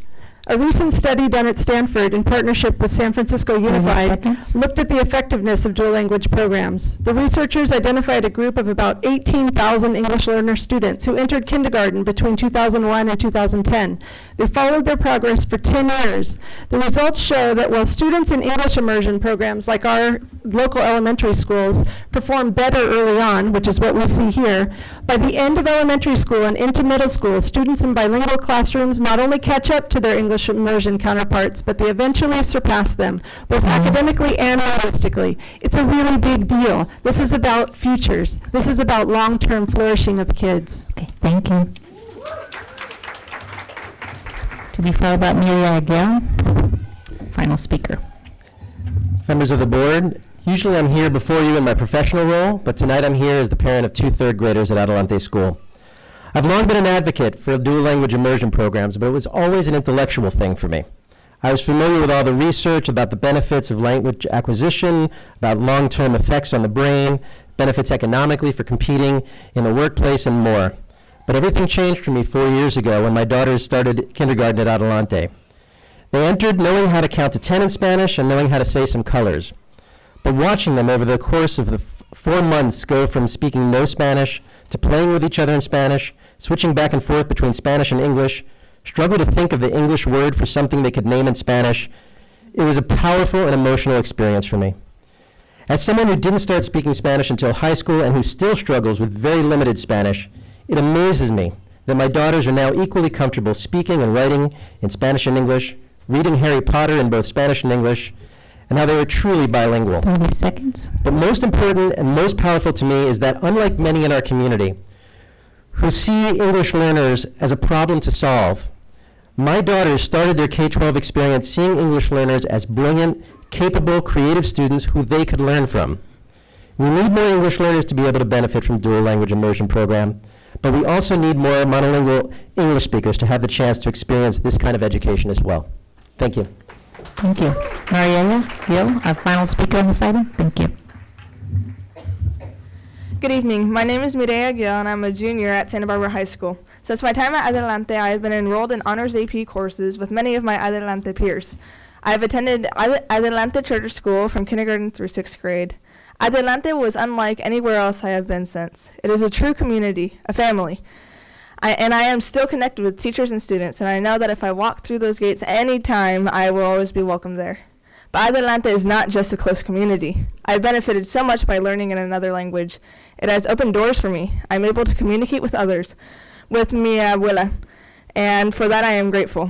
I see bilingualism as an asset. I have respect and curiosity for other cultures and languages. But Adelante is not just about language. Adelante provided opportunities in science that have made my learning so much easier. There was a deeper focus on science and Adelante than at other schools. We have so many experiences that have helped us make connections, and now because of those experiences, can make connections and predictions easily in my science classes. I have a strong foundation that has helped us, but Adelante is not just about science. The most important thing I take from Adelante is how it has helped shape my identity. I'm proud to be Latina, proud that I speak 2 languages, and I care about social justice and the environment. And I am very aware that our schools and society don't always value this. My friends and I face discrimination and microaggressions daily, but because we attend Adelante, we know it does not have to be like this. Thank you. Thanks. Thank you. That concludes our speakers. Madam President. Thank you to all of our public speakers. Appreciate all of your comments. We are now going to have a report from Dominique Pascage and Dr. David Batista, Director of Adelante School. Good evening, Chair President Reed, board members, assistant superintendents, cabinet, Santa Barbara community, or consortium of ethnic studies, brothers, sisters. We are here to present a sample, and I think they did very well, our students right there, about what is our school and what it does. It starts by history. And the history is not just the past years of what happened. It's the struggles of people with vision, Cesar Chavez, that with a new law, that case Proposition 227, we're thinking about how to maintain social justice for many children in our community, in this case, Santa Barbara community. They worked with a vision, and they were able to establish this charter school, which, in fact, not many states have charter laws. Thankfully, that at that point, California had a charter law. In starting with that notion of equity, culture, and identity is what this ethnic group is looking for. It's not only about language, and many of the speakers mentioned, it's not only about language. It's about who I am, where I'm coming from, and what is my story. The population continues to support the majority of Hispanic students, and one of our speakers mentioned that it's a win-win for all the population here in Santa Barbara when English-dominant families decide to provide an education for their children in 2 or more languages. The mission is entangled with the vision of our founders. And in this case, our founders, Cesar Chavez, they were thinking about equity, social justice, and dignity for all of our participants. In this case, the founders had a vision that this kind of education was a world-class education, not only in English. We have 16,000 school districts in the nation, and all of them are looking for excellence. But very few of them are looking for world-class education in more than one language. The enrollment uses a lottery in which we look at English-dominant students, emerging bilingual students that are already there, and Spanish-dominant students. It's not an idea that Adelante brought. It was in the first dual language program, Oyster Elementary School in Washington, D.C. in 1971, where the principal, Paquita Holland, looked at the Puerto Rican students' achievement gap and decided to go forward with a dual language program. And that caused the invitation of models in English and models in Spanish, in this case, Puerto Rican students. Yes, our statistics are small. We have 290, that's our contract. But the waiting list continues to be big, and there's no way to explain to parents that we don't have a place for their children. We don't have the place for the dreams that the parents want for their children. In this case, you have the numbers that you have in Santa Barbara and the numbers that benefit in Adelante. That's the same number that happens at the national level. It's a tragedy. 50 million students in the K-12 education, 50 million. And 11 million students go home and speak a language other than English. Title III, which is English language acquisition by the federal government, only identifies 4 million students, only. And from there, there's very few dual language programs across the nation. However, there are many programs that not only are 2 languages, but 3 languages. The example of Alicia Chacon in Texas, a pre-K-8, in which they have required English, Spanish, and a menu of 4 different languages for the parents to choose from. So it can be done. This is the dream that the visionaries of Cesar Chavez started with, 39. That was the waiver in Proposition 227. And right here we are, standing the history of a policy that it was not a good policy for our students, and it was repealed with Proposition 58 in 2016. The leadership at Adelante constitutes with 10 board members, 5 that have children in the school, and that gives me a pulse of what's happening in the school. And believe me, there's a lot of happening. And 5 community members that give us also a different vision of how important it is to become bilingual. Adelante teachers and staff is comprised of 31 adults. 31 adults that are looking for, all the time, a social justice frame of reference. Equity. The teachers are looking for more and more to understand about equity. We're not about putting ideas in the child. We are about making sure that the child knows how to use the brain. That's what we are about. And in that notion, we just look at the work of Paulo Freire in terms of educating, not confronting ideas in a animosity way. My background is 30 years of studying bilingual education.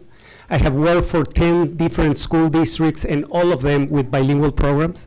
From top Tucson Unified School District, is one of the 100 in the nation, all the way to the second largest school in Oregon, and work as Assistant Superintendent of Equity at the state level, in which we passed the biliteracy seal, 3 years working to passing that seal. Public support, like I mentioned, there's a change if understanding how to close the achievement gap is not by eradicating one language and hoping for the best in the other. California was the first state that passed in 2011 the biliteracy seal despite Proposition 227 in place. From there, 36 more states have acquired the biliteracy seal, and only 5 states have no plans. 5 states have no plans of the biliteracy seal. I'm going to get behind. Educational research is out there. You can see it. But more important is from the medical field and the support that gives to the different languages and the learning of the human being in that regards. Look at the neuroscience and how it supports biliteracy education. And absolutely, we are lucky to be in Santa Barbara with many organizations that want to support us because of the uniqueness of 2 languages. One right there, we have also Antioch University with student teachers, bilingual student teachers, all kinds of organizations, even outside Santa Barbara, that want to work with Adelante. So for that, we have the message from our parents that yes, we're lacking facilities.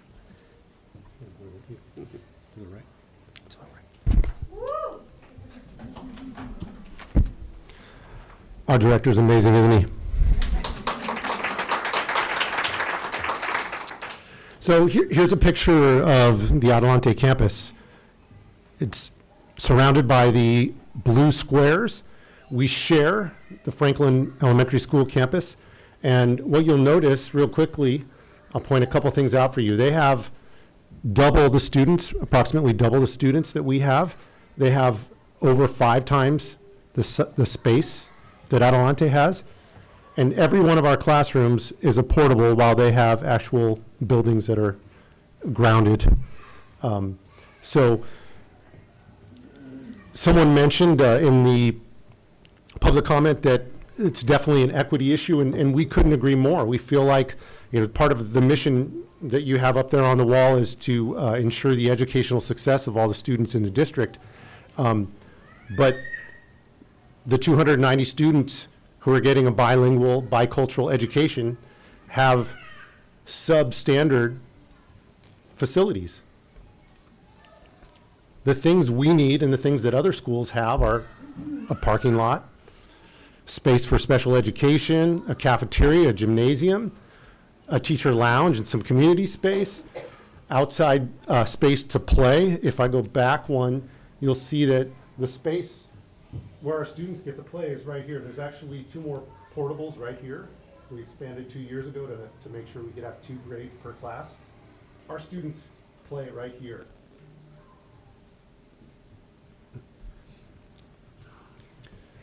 We need additional classrooms, and we believe that providing an education from pre-K or kindergarten through 8th grade will help solidify the language and bicultural learning that our students need, and we know that the data supports that. So what are we asking the school board for? Right now, we've got ongoing monthly meetings to discuss opportunities and timelines for expansion. We started that 2 weeks ago with Superintendent Carrie Matsuoka and with Meg Jate, and they've been very helpful and forthcoming. We have another meeting on October 30th, and we plan to continue to meet. So we want to say thank you first and foremost for suggesting a task force working group and for getting that started. Our plan is to have the district review the current facilities, so I believe that that is in process right now. And we'd like to draft and present a collaborative plan to this board in December. We are asking for your support for the expansion of our charter renewal to include pre-K through 8th grade so that we can solidify the education, the bilingual education and the bicultural education that our kids are already working on. But right now, as some of them move into junior high, there's an opportunity for that to be lost because they go from a bilingual education into a monolingual education. So we'd like to do that. We'd like to expand from the 290 students. I believe, and I know our board believes and our community believes, that offering 290 students an opportunity for a bilingual education in a predominantly Latino community is a travesty. We should be ashamed as a community and as a school board that we're only offering 290 spots. So we're asking for your support to help us to get pre-K through 8th grade so that we can offer this wonderful education to more students and help them to communicate with the growingly diverse world that we live in, to communicate with their families in the other countries that their families came from. And we're asking that, according to your mission, you say that the district is here to ensure the educational success of all students. So we believe that the success of our students would increase if we were given commensurate facilities with the rest of the schools in the district. So we're asking you to look at what's out there and available in Santa Barbara to see if you can provide us a better facility, and that you would help us find that and move to that facility within 5 years, which is the timeline for our next charter when that gets renewed. So thank you very much for your time and consideration. Si se puede.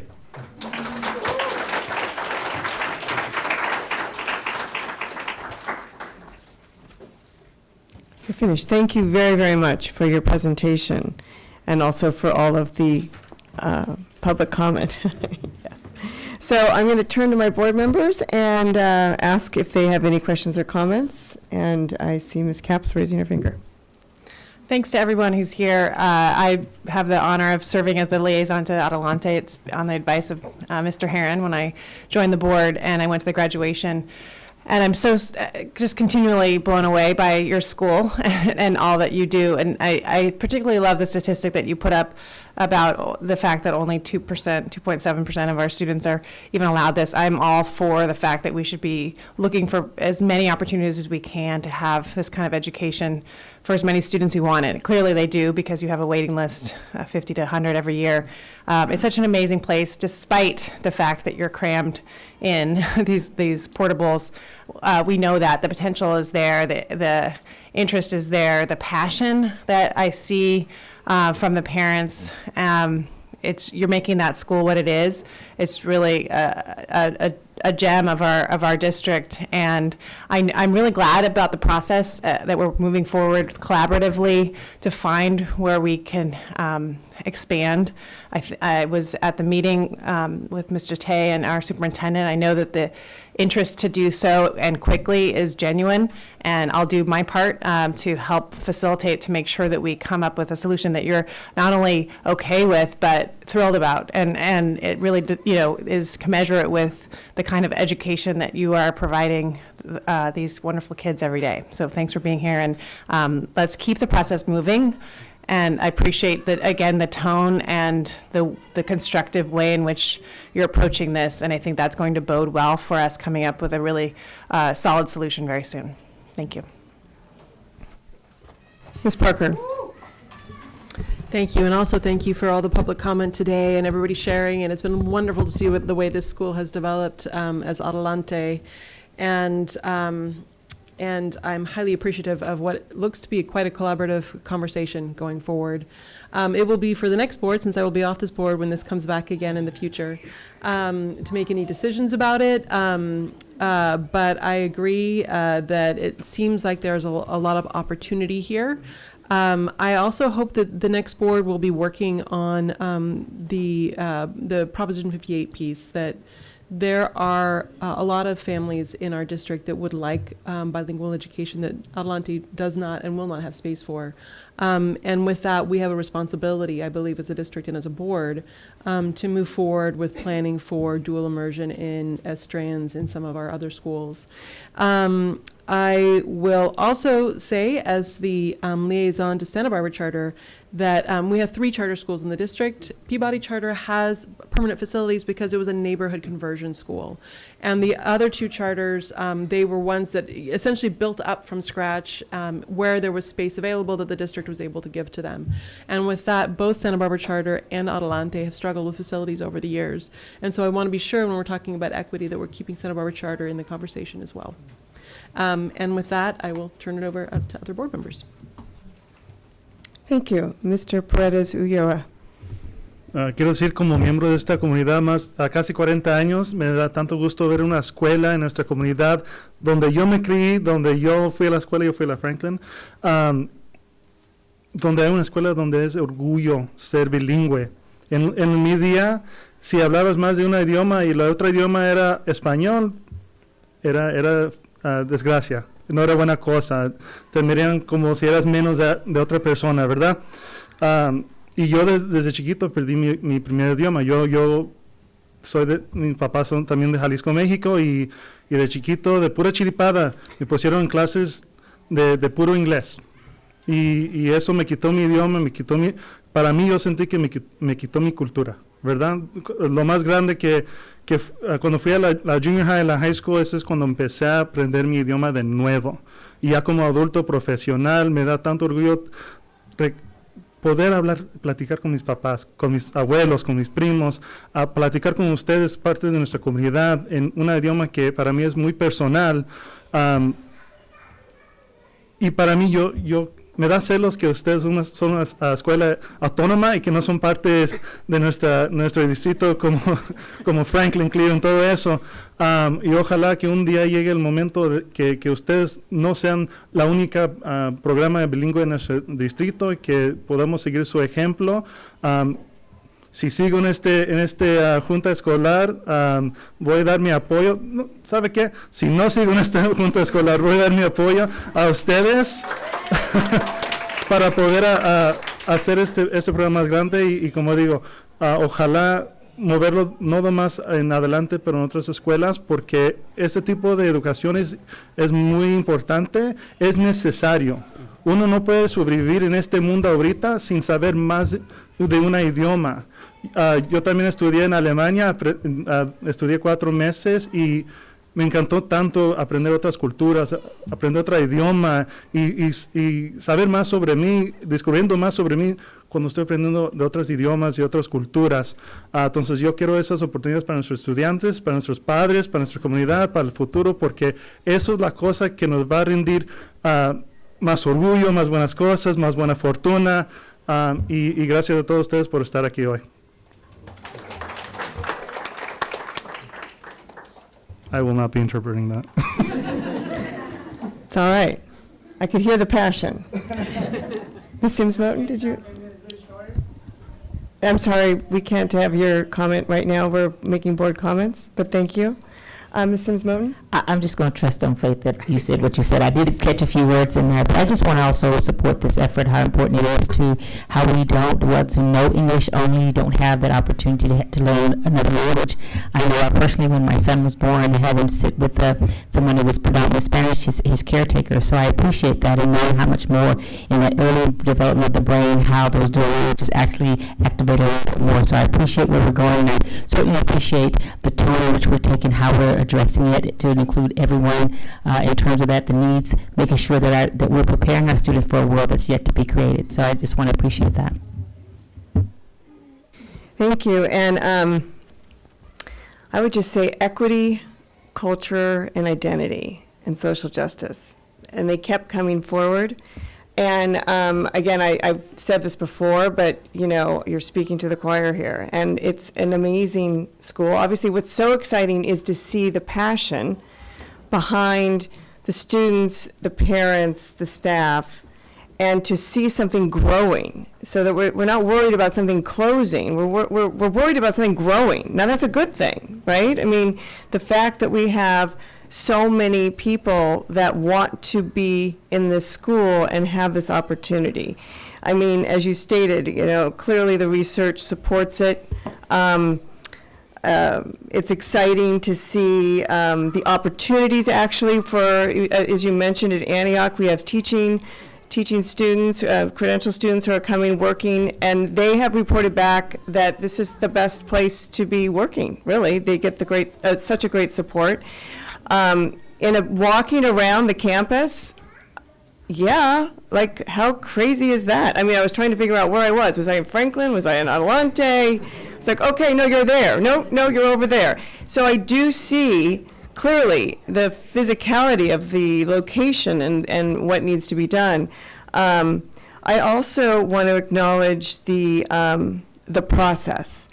I really appreciate the process and the co-constructing of that process, the collaboration that you want to bring forward this, that we can work together to figure out an opportunity for our students and for our community.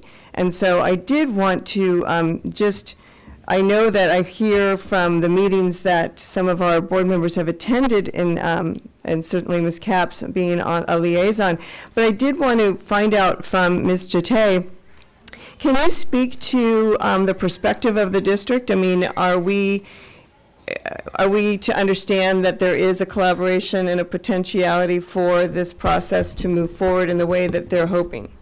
Absolutely. We've met, well, twice, once with your entire board and once with the team.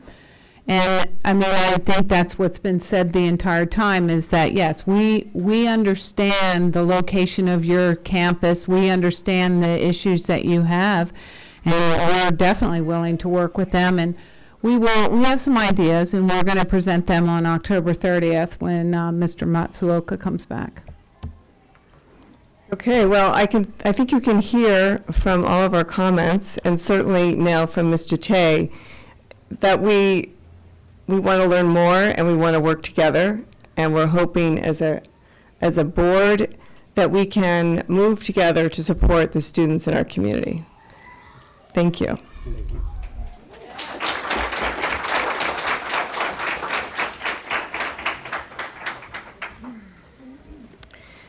So moving forward to report discussion agenda item number 2, we're going to start with public comment for discussion of incorporating ethnic studies as a graduation requirement and first reading of board policy 6146.1, high school graduation requirements.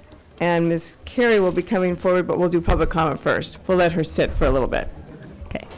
Just as on the previous item, we have several speakers, and so we'll be reducing the time to a minute and a half so that we can make sure that we accommodate everybody's request to speak. The first person we have is Marguerite Goldston, to be followed by Jackie Hamer. Marguerite. Hello, I'm Marguerite Gregston. I'm a longtime Santa Barbara local, well, as long as I've been alive, and I frequented many of the school board schools, and I'd like to say thank you for the quality education and just the quality facilities that I got to attend. I would also like to comment that I think a part of what would make my experience a lot better in high school is if there had been more ethnic studies available, and especially if it was required as a graduation requirement. I think that's very important in a place especially like Santa Barbara, where our race lines are so integrated yet isolated, where you can be in a community that you're surrounded by only white people and then just go down the hill and suddenly you're in a bustling Latino community.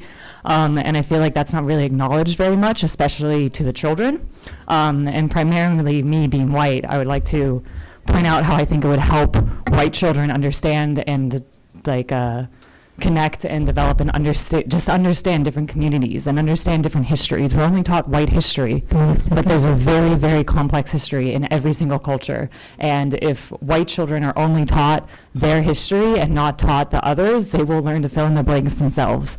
And the blanks that we are given are very often racist and bigoted and biased. And I think it would be better if we got more direct information from the people that we are living around about the people we're living around. Thank you. Thank you. Jackie Hammer, to be followed by Len Shumuka.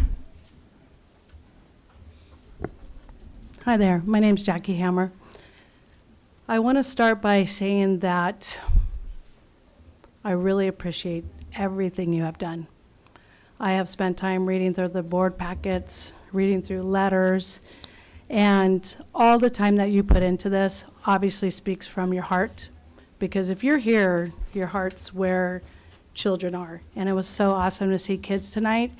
And I want to thank all the folks here tonight that you keep coming back to these meetings. And it's late, and I'm going to get up tomorrow morning, and I'm going to teach second graders. And I just want to say that I recognize the importance. And I recognize I have to go to the place of the heart. And I think for the rest of my time, I just want to be silent. And I want everybody just to sit with their own heart.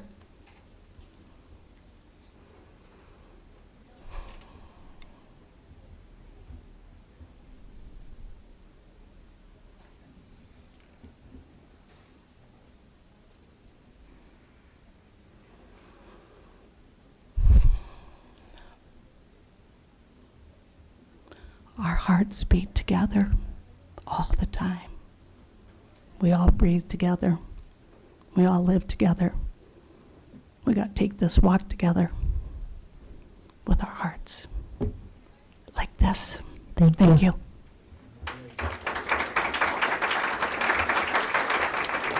RJ Biscara, to be followed by Lamont Stiff.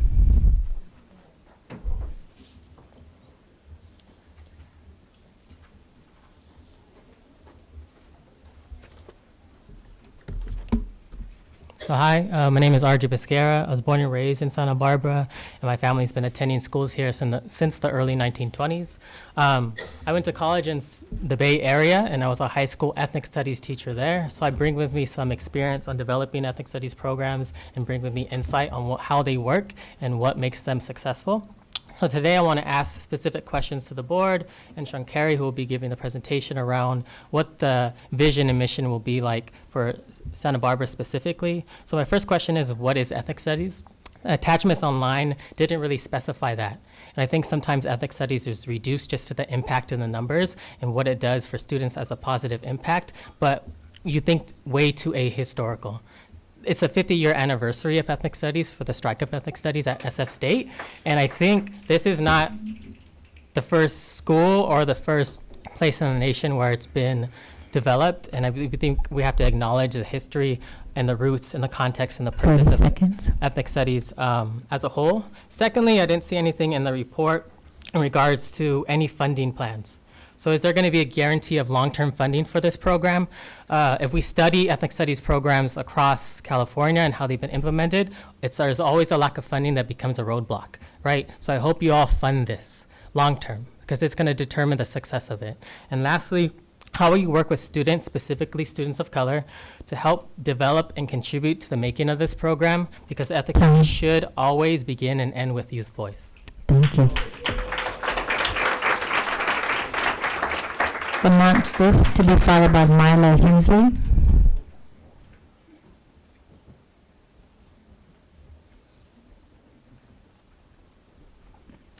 Hello, my name's Lamont Stiff. And hello, my name is Kono Fujino Hamakis, and we are here to support Ethnic Studies Now on behalf of the Dos Pueblos Black Student Union. Last year we had 2 incidents involving both students and teachers involving the N-word.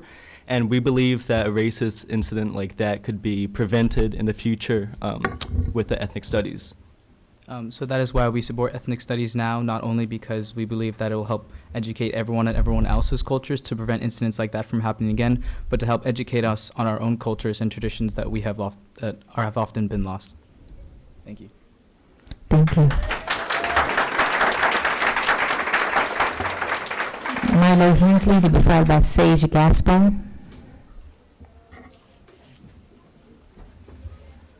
Hi, my name is Milo Hensley. This is a little short for me, but I'm a junior at Dos Pueblos. So I just came from a rally for trans visibility in response to the Trump administration's effort to redefine gender as biological sex, which is inherently oppressive to transgender and to gender nonconforming people. And the Trump administration's hate and oppression towards not just the LGBTQ community, but also to immigrants, women, the disabled community, racial minorities. This isn't a standalone issue. This hate that we see so rampant in our country today is a symptom of a larger ignorance, which stems from a lack of education. This is exactly why we need ethnic studies now. I'd like to bring up one of the most common myths about ethnic studies, and that is being that it is anti-white or in some way only beneficial to students of color. This program is basically beneficial to everybody, and I think white students have just as much to gain from this as anybody else does. So to conclude, let's recognize that anybody who stands in the way or is against ethnic studies as a graduation requirement stands against what this community clearly needs and what it has demonstrated that is necessary. So thank you. Thank you. Sage Gaspar, to be followed by Juanita Fifi.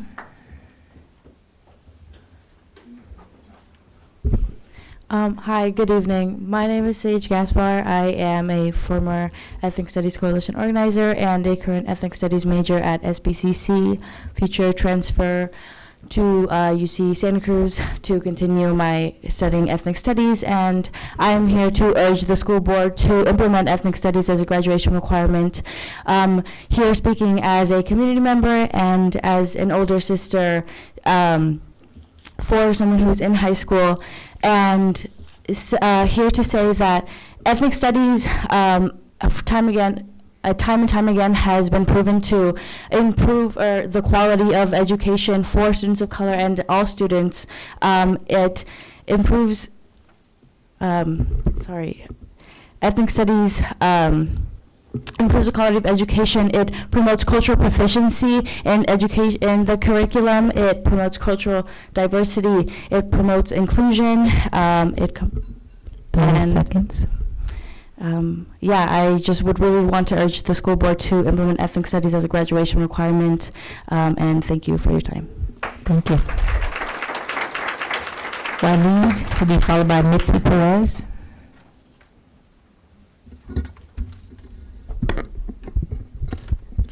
Hello, school board. Thank you for taking the time to listen to us. I'm here because I'm a dad to two daughters in the Santa Barbara Unified School District.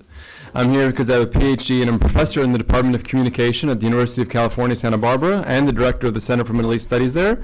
And I'm familiar with the literature on the benefits of exposure to ethnic studies courses. I'm here because I'm a Middle Eastern immigrant whose story shows up nowhere in my daughter's classes. Their experience as the children of an immigrant shows up nowhere in their classes. I'm here for my friends in the LGBT community with a particular emphasis tonight on the T part of that acronym, my trans friends. I'm here as an ally for communities of color. I'm here as someone with an interracial background. I'm here as a Palestinian, as a Muslim, and as an American. I'm here because I'm in awe of the strength of the people behind the Ethnic Studies Now movement, students included, who have suffered and who have organized to make it so that we're having this conversation tonight. I'm in awe of the youth in this room, and I'm in awe of the youth that I teach every day, and the youth that my daughters are sharing classrooms with. I'm here for my daughters. I'm here because my daughters have a 20% chance of being raped and a 50% of experiencing some form of sexual violence in a lifetime, but they're not one course required that empowers them with knowledge about rape culture. I'm here because my 12 and 14-year-old daughters are already among the girls and women who have experienced sexual harassment and do not have one course required that empowers them to fight against that harassment. I'm here because the LCAP report summarizing the performance of the Santa Barbara Unified School District concluded that, quote, students of color continue to comprise a disproportionate amount of total number of suspensions and expulsions, but we're fighting to get one single course requirement that might educate those same students of color about the barriers of sex they face. I'm here because the data show that 1/3 of our students in the Santa Barbara School District are white, but are fighting to get one single course requirement that empowers a non-white experience. Thank you.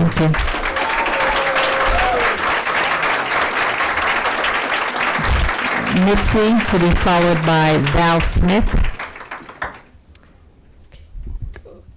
Good evening, school board members. My name is Mitzi Sarai Perez, and I am a local to Santa Barbara. I'm also currently working for Just Communities as a youth organizer, and like many youth in our community, I experienced some scary experiences here in Santa Barbara being a person of color, growing up in a mixed status family, and growing up working class. Those same things are still happening today, and they become even more evident when I read about frightening messages that our students are receiving from their peers, such as the recent incidents in Dos Pueblos and San Marcos High School that have heightened racial tensions.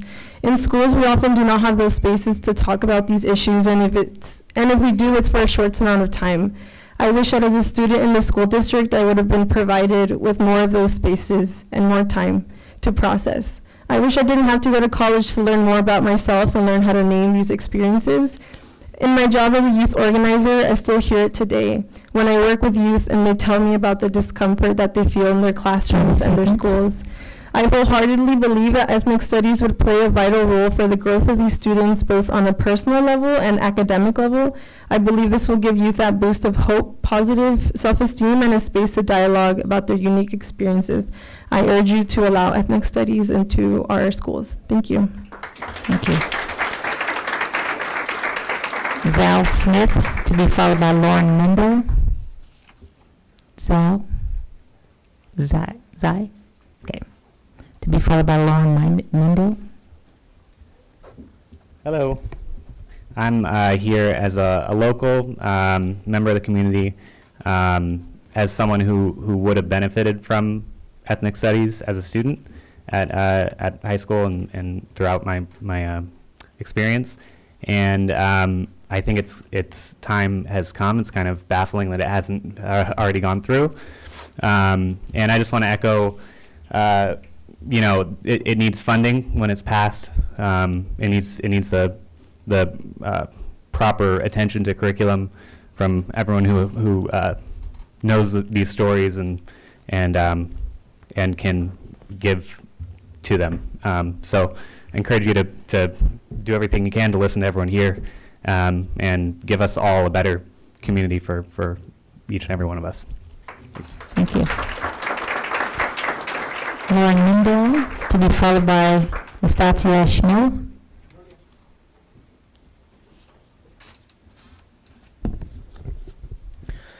Hello, my name is Lauren, and I'm here to urge you to put an ethnic studies requirement for high school graduation.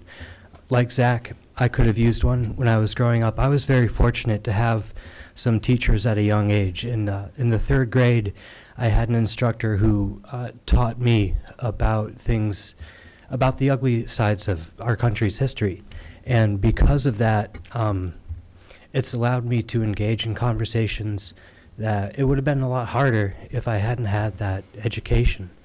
It's allowed me to understand the world around me and not react to things from a place of fear and hate. And so this has not only improved my life, but the lives of people around me. And it's because I lucked out with the teachers that I had growing up. We heard about how multilingual curriculum and multi-ethnic curriculum is so great with the charter 30 schools. seconds. We should be doing this in public schools as well. Thank you. Thank you. Nastasia, to be followed by Chelsea Lancaster.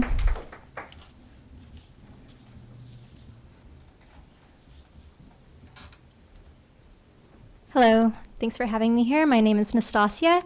I'm here to urge you to have ethnic studies as a graduation requirement. I know a lot of my friends and we went to public school. We didn't have such a requirement. I might have had some contact and some background, but most of my friends didn't get to have, pardon me, I've been rallying all day. Didn't get to have these experiences until we went to college. Not everyone gets to go to college. Right, that's a privilege. It's become a privilege to be able to have perspective on race and ethnicity and the struggles that people go through, and that's really a shame. We should be allowing that for everyone, and not just for those who can afford college, not just for those who get to get past that wait list to get into a special charter school. It should be for everyone, and I think once we do that, we can see people coming together and having these tough discussions and being able to build a better community that includes more voices. So, thank you. Thank you. Chelsea, to be followed by Victor Reyes. Hi, I'm here clearly in support of an ethnic studies movement, a graduation requirement, a movement that is led by youth, a movement that centers people that are closest to the pain, that need to be closest to the power in terms of informing what this looks like. Impact matters much more than intent, so I'm hoping that this is going to move forward, but I want us to be really clear about the impact of this if we don't do it right, if we don't invest money. Show me your budget and I'll show you what your priorities are. This needs to be a movement that's funded, that is, again, led in a radically inclusive way by the activists who started it. They need to be paid for their labor. These have been folks that have been organizing for over 3 years, wearing many hats in our community as organizers. I also want to challenge us a little bit when we talk about tone. I feel like, you know, when kids are up here singing songs, we're willing to engage in that conversation about multicultural spaces and how important that is. But Neil deGrasse Tyson said we spend our entire lives teaching, or we spend the first years of our children's life teaching them how to walk and talk, and the rest of their lives telling them to sit down and shut up. So I really want to ground us in the fact that these youth are leaders in our community. They're smart. The youth are hungry for it. It's the adults that are resistant. So we really need to ground ourselves in our biases and make sure that we do this right. It needs to be led by the people who are closest to the pain. Thank you. Thank you. Victor Reyes.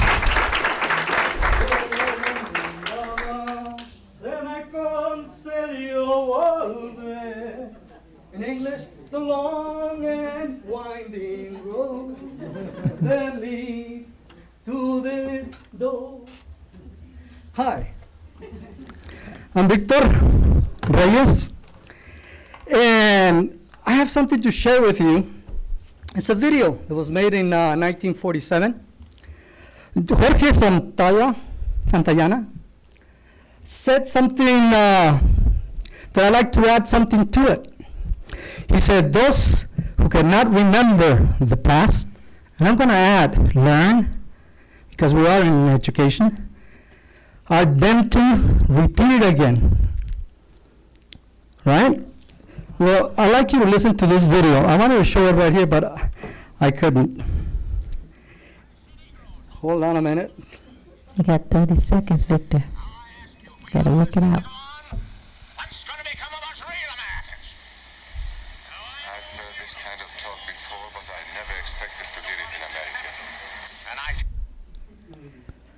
I'm going to stop it, but basically it is showing racism back in 1947. And it's happening again today. We're seeing it today. You have seen it last year at the high schools. We've seen it this year with the sign that Trump made famous again. What is it? Thank you. Make America Great. Thank you, Victor. You're welcome. Sarah Mendenson. Can't forget my lunch. Okay, thank you. Sarah Mendenson to be followed by Andrea Medina.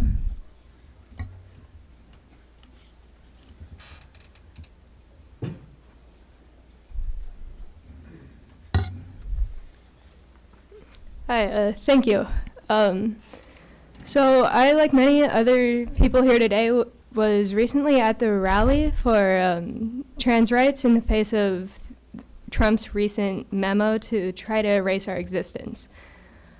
And while I was there, I was thinking about my own personal identity in the LGBT community and how it affects my education.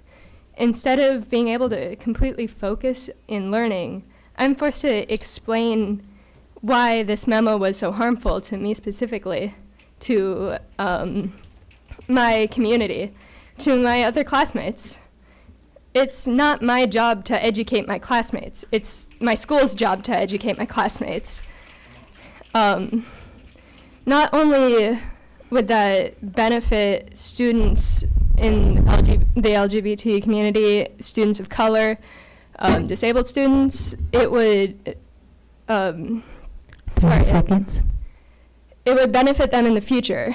What happens when our legislators have been educated in cultural proficiency from day one? how might that affect our government in the future? And hopefully we won't be doomed to repeat the past. Thanks. Thank you. Andrea Medina, to be followed by Patrick Gason. Buenas noches. I'm Andrea Medina, Director of Just Communities International. When students see their culture and themselves reflected in curricula, it strengthens their connection and relevance to content being learned. It includes their voice and allows for them to be seen. Students who are not part of that culture get an opportunity to also learn about others and find strength and opportunity in diversity. I've seen the motivation and interest sparked by culturally relevant curricula, as we saw today with our fabulous Adelante school. Through IEE, we've worked with several hundred Santa Barbara Unified educators. We've seen growing levels of understanding of the importance and value of cultural relevance. Teachers are not only bought in, but they want the support in creating and teaching such content. Teachers have shared that teaching curricula that's not engaging students year after year is placing a toll on them, and it lowers their own motivation as educators. 30 seconds. Adopting ethnic studies will support them in learning to teach that content. Because of the work that you have been doing for the past 10 years, we know that you're very well positioned in issues of equity that will allow you to bring together a group of parents, students, and educators that can draw from their own experiences in our community to build a strong ethnic studies committee. I've seen how engaged the Ethnic and Gender Studies Committee at the Santa Maria Joint Union High School District is, and how they work on co-creating strong, proficient courses for all students. Let's not be afraid of change. Our community is ready. Thank you. Thank you. Final speaker, Patrick Brixton. You get to be last. So I've been a parent and a taxpayer in this district longer than you've employed John, including when he was a gym teacher. And when my kids were on that playground, that's how they learned about ethnic studies. Just now imagine, that's how they learned about sex. Okay? You've already heard this evening at this podium someone express how learning how our history has been unjust is somehow divisive. We know that's not true. If we don't know our history, we can't address it. Okay? Similarly tonight, you talked about having the privilege of completing the commitment to what's been really a 30-year dream about the Armory. Your participation in this issue is no less an effect on what this town will be like 30, 40, and 50 years from now, because everybody will have an understanding much better of who they live with. 30 seconds. So I ask you to not just, of course, hear this crowd, but hear a whole bunch of old white guys like me who would love to see the things promised in the Declaration of Independence be made true. Thank you.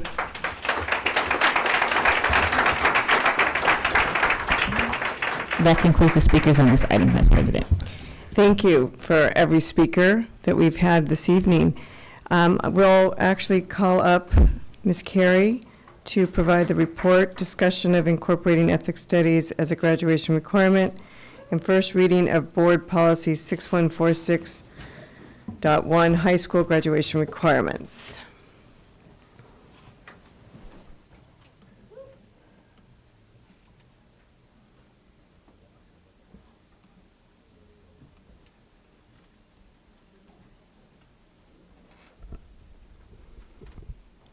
Good evening, Dr. Reed and members of the board, Ms. Jate, Dr. Ramirez, and Dr. Becchio. I'm here to present to you a recommendation to incorporate ethnic studies as a graduation requirement. I'm proud to represent the district in bringing this recommendation forward. I will not bury the lead as promised on June 12th. We said we would be bringing this to you for your consideration during the fall. And I will just clarify with this slide that you'll see the word in the more extensive attachment, you'll see the words incorporation and addition used fairly interchangeably.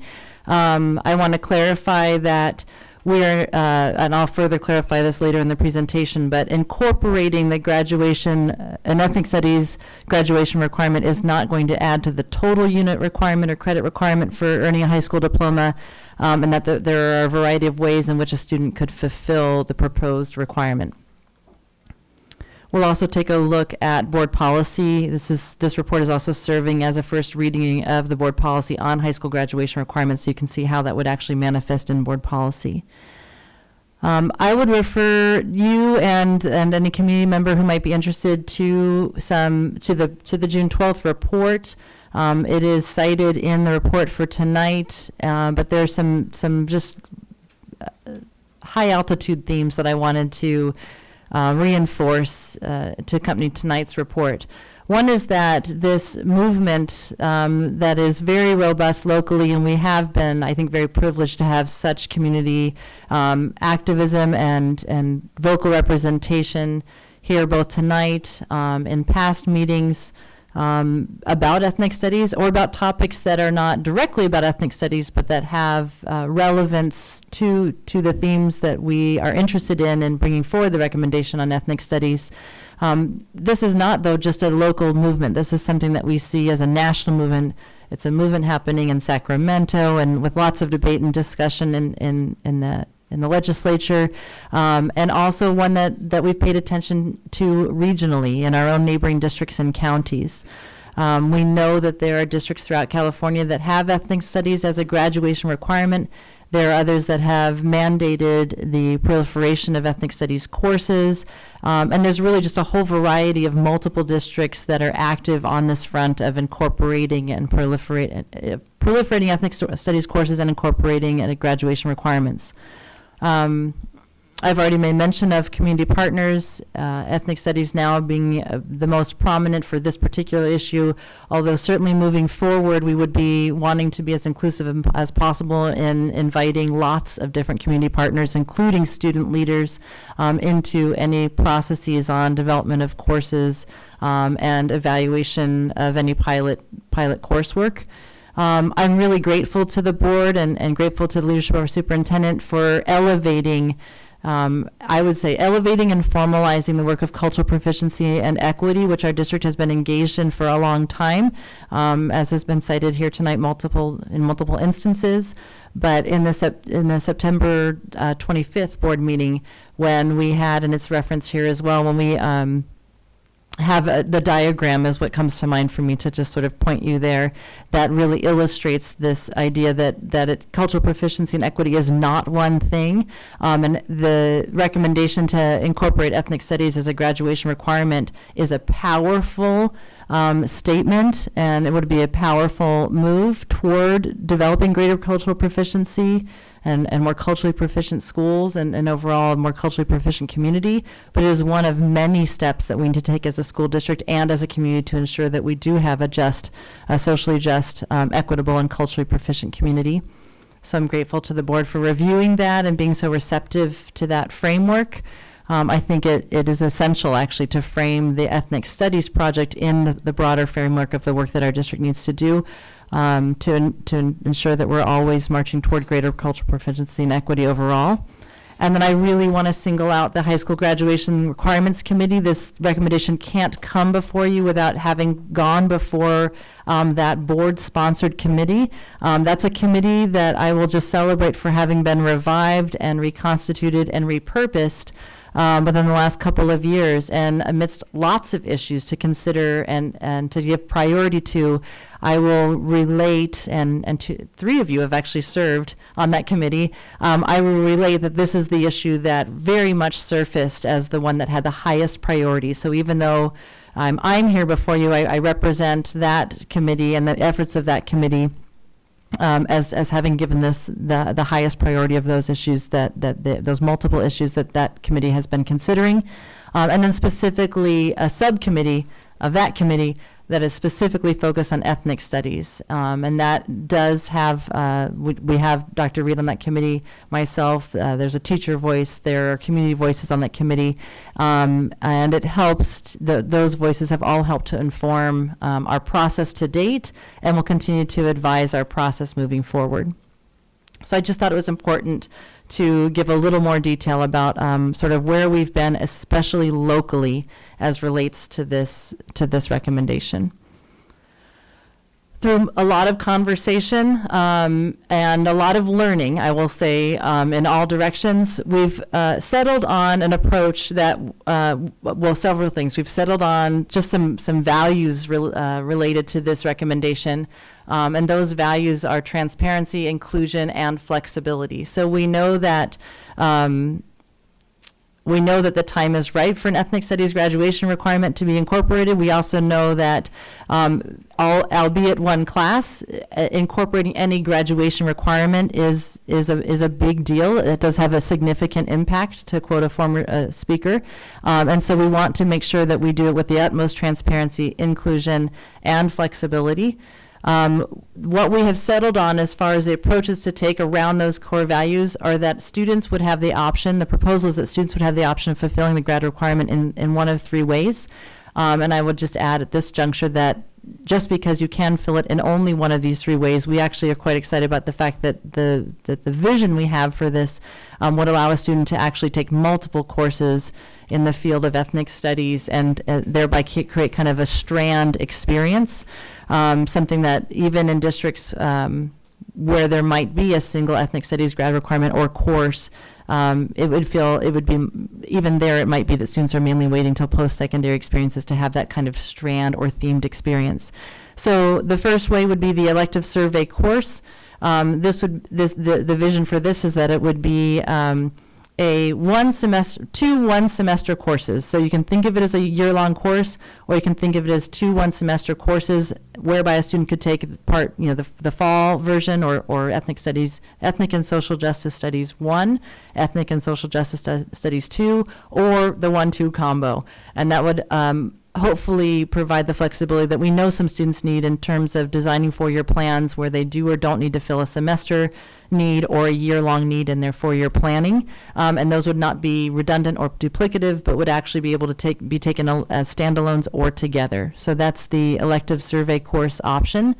Then we have another sort of body of options that we're calling core integrated. So some of these exist already. Actually, an elective survey course exists already that we would hope would inform the development of elective survey course. I'm backing up, sorry about that. And the same, we have a social dialogues course currently in our course catalog and taught at more than one of our high schools, our traditional high schools. The same is true for the core integrated course option. Courses like Mexican American Lit, Chicano Studies, courses that already occur within English Language Arts and social science. But actually we're looking to not only keep those, but potentially enhance those, make those more coherent district-wide, but also to add to that offering. Specifically, we're recommending implementation of an English 9 ethnic and social justice emphasis course with both an honors and college prep iteration. So that would be what I would highlight for number 2. And the third option is one that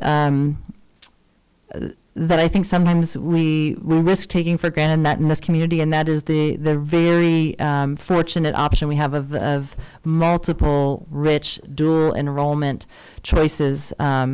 And we're already in some beginning conversations with faculty at SBCC about that. We do have current USD students through the PEAK program who do take ethnic studies classes, dual enrollment classes in the summer bridge. And so with that partnership already exists, and we are very optimistic and eager, actually I would say on both sides of the dual enrollment agreement, to expand that menu of options and provide yet another way that students can meaningfully fulfill the recommended grad requirement. So timeline for implementation, pending board approval, the work to be accomplished during this school year that we're in does include executing strategic communication and planning. It is something that is, again, not a small deal to say this is something you must fulfill in order to receive a diploma. So those are things that don't happen often, and they must be thoughtfully considered, and they must be communicated appropriately to all stakeholders. And they must be communicated to stakeholders in the timely fashion, and particularly what I'm talking about is those students who will be coming into high schools who are doing that planning for their 4 years and toward their diploma and post-secondary plans. I think it's important, and there's been some reference of this tonight, for us to conduct a capacity and needs analysis to secure the resources that would ensure high-quality implementation. So I've been very heartened to hear a really balanced message in engaging with internal and external stakeholders, that as much urgency as there is around bringing the recommendation forward to incorporate this grad requirement, there is just a, I would say, relentless insistence, and I really appreciate it, that it be done in a high quality way. And so we don't want to compromise one for the other. It's important to kind of hold both those things, and we need to kind of do an analysis of how are we situated in relation to both those demands as a district. We're committed to engaging partners, multiple partners in course curriculum development. We, again, have the benefit, we're well situated in this district to be able to avail ourselves of post-secondary institutions of learning, as well as community agencies, as well as our own students and staff when it comes to developing not just the curriculum, even though it says that here, but also other processes related to this project. And perhaps most ambitious, we aim to immediately, pending board approval, begin developing the 2 courses that we hope to run next school year in anticipation of the graduation requirement coming into effect. Beyond this school year, we would be wanting to pilot, this is going to sort of flesh out what I was saying on the prior slide. The top line here, the Ethnic and Social Justice Studies course, is the elective course that I mentioned, the 1 semester course iterations, and the other one we would hope to be piloting would be the English 9 Ethnic and Social Justice Studies emphasis, both the college prep and honors versions. So beyond 1920, I mean, the real work from board approval on, the real work will be, in addition to the communication pieces and the partnering, will be really course development to begin to roll those courses out, and then in subsequent years to be able to continue expanding, refining, and evaluating and monitoring what we perceive and envision as expanding course options to fulfill the requirement.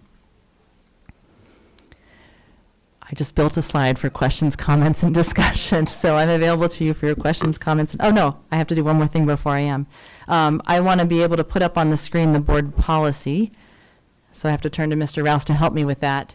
And even though it pains me to say it, I have to point out a minor error that we can correct, but I want you to make sure that, that I do note it. So you'll see here, this is the board policy 6146.1 on high school graduation requirements. If you'll scroll down, Mr. Rouse, you'll see that there's actually some red strikeout language there, just because we were overdue in updating this board policy, and you'll see that there's nothing too earth-shattering there, because it's the things that are already in the rearview mirror. We've already passed those years.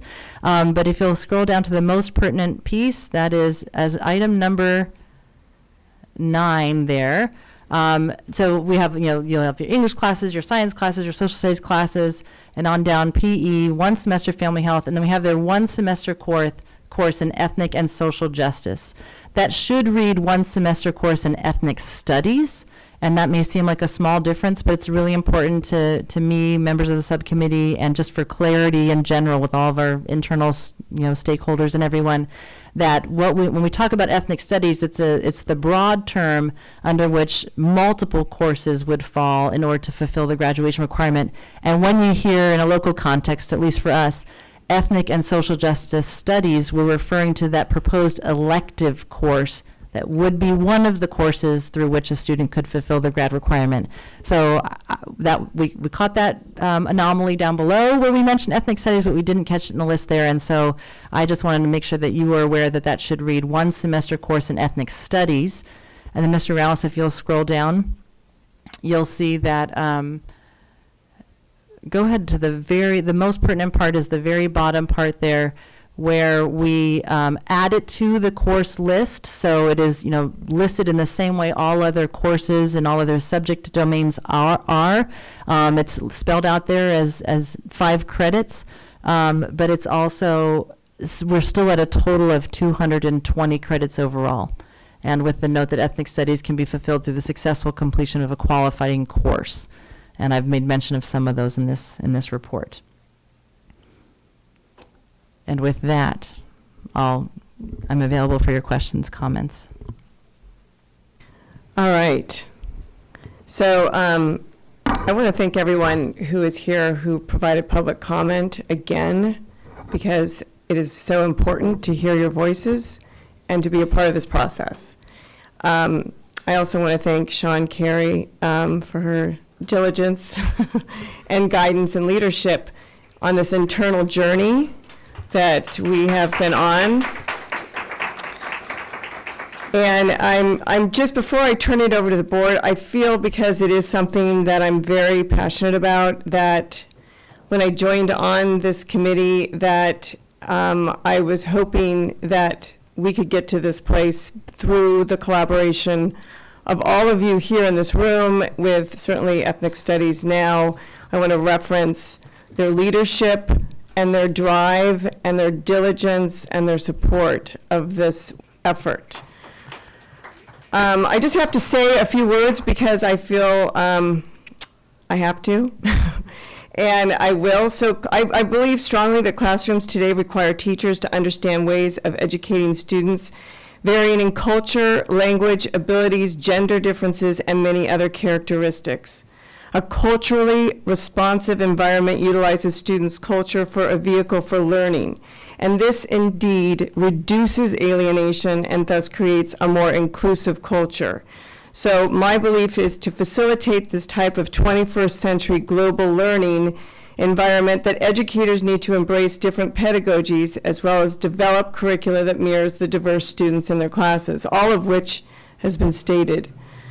The importance of developing this high-level curriculum, which Ms. Carey has referenced, that is interdisciplinary in approach and that highlights intersectionality, is crucial to this process. So it must be all of these pieces together.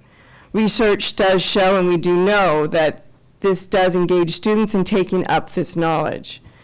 Yes, we have our mission statement behind us that says to empower students to be productive citizens in a diverse and changing world. We're hoping to shorten that mission statement, but at this moment in time, this is the one we've got. But that's key to this whole comment and to my movement forward and what I want to say. As we know, this is not a new concept, as it has been something in the district has been dedicated for and to for many years. However, what has mobilized this effort has been the students, a huge student force, and also community organizers, as referenced by Ms. Carey, led by Ethnic Studies Now Santa Barbara Coalition. And I want to acknowledge them again. I believe the passionate, forward-thinking advocacy to create an ethnic studies requirement has played a critical role to get us to this juncture in time. It's important to note that when I joined the Graduation Requirements Committee, it was so that I could better understand the process necessary. I didn't want to be on the sidelines not knowing what needed to be done. And my goodness, a lot needed to be done. There's a lot of work that has gone in this process. It is not a minor feat.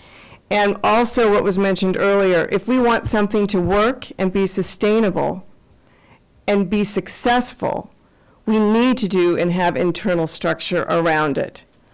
And we also need a process of providing community engagement in that process. So this process has not been quick. It's been thoughtfully framed and choreographed, but what's important to note is that we do have a cultural framework in place now as of September 25th. So the district is committed to a framework that has 6 domains that support this. Professional development, curriculum and instruction and assessment are just 3 of those domains. So this is a part of a process that the district is committed to and that the board has supported. We have actually supported in concept this framework. So as part of this implementation process, I want to also state strongly that I strongly support Ethnic Studies Now statement that they made that students, parents, teachers, UCSB, SBCC, Ethnic Studies professors, and many community groups that represent various factions in this community. So we're talking about all community groups that are involved, that Pacific Pride, the ILRC. We have multiple community organizations out there that should be a part of this process. And Further, I want to state, before I turn to the board, it is also important that the crucialness of this process is to provide opportunities for ensure that we do due process. And we're diligent in making sure this implementation process is transparent to our parents and the community. So we have to bring everybody on board. We have to ensure that what we're doing is shared and transparent with everyone. So I'm passionate about it, obviously. I, again, appreciate the Ethnic Studies Committee we've spent weeks going through this, the Graduation Requirements Committee that supported it 100%, and I think that's something that's very important to note.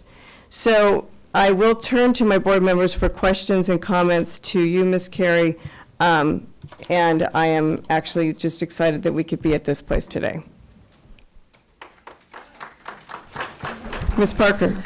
Thank you, and thank you for your comments, Dr. Reed, and I won't echo them, I just embrace them.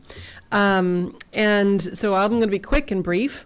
Since we have the BP up right now, if we could go to number 9, it looked like the recommendations from the high school graduation committee is that this be in full effect for the class of 2023 and beyond. Is that correct, Ms. Carey? That was what the graduation requirements committee is recommending. So I would suggest that on line number 9 that we add for the graduating classes of 2023 and beyond, comma, 1 semester course in ethnic studies and social justice.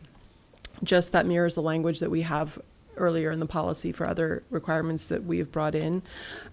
Quick question on the ethnic studies and social justice survey. Would that be an A requirement for UC? G. That would be G. Mm-hmm. Okay, and I'm just hoping that that as courses are developed, that we're getting as much in A and B as we can. And then, and then doing G, certainly I want all of our students to feel like they are moving forward in practical applications for their UC CSU transfers or UC CSU applications.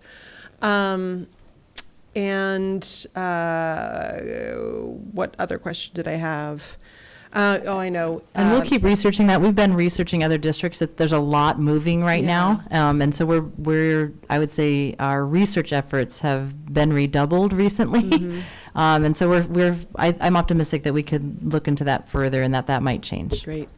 And the last point I want to bring up is while this doesn't have an effect on our students being required to take more units, it will have an effect on student enrollment in elective courses. And so as much as there's the address here of teachers in certain academic disciplines, the side effect will be that there will be fewer students able to take career tech, arts courses, things like that. And I'm actually less worried about funding for the Ethnic Studies Now program, because if it is a high school requirement, it will be funded. My concern is that the spillover effect is that there will be less funding for other elective courses. And so I'm hoping that we can be mindful of that and include our elective teachers in this conversation now, so that they are thinking about how they can integrate with ethnic studies and social justice courses.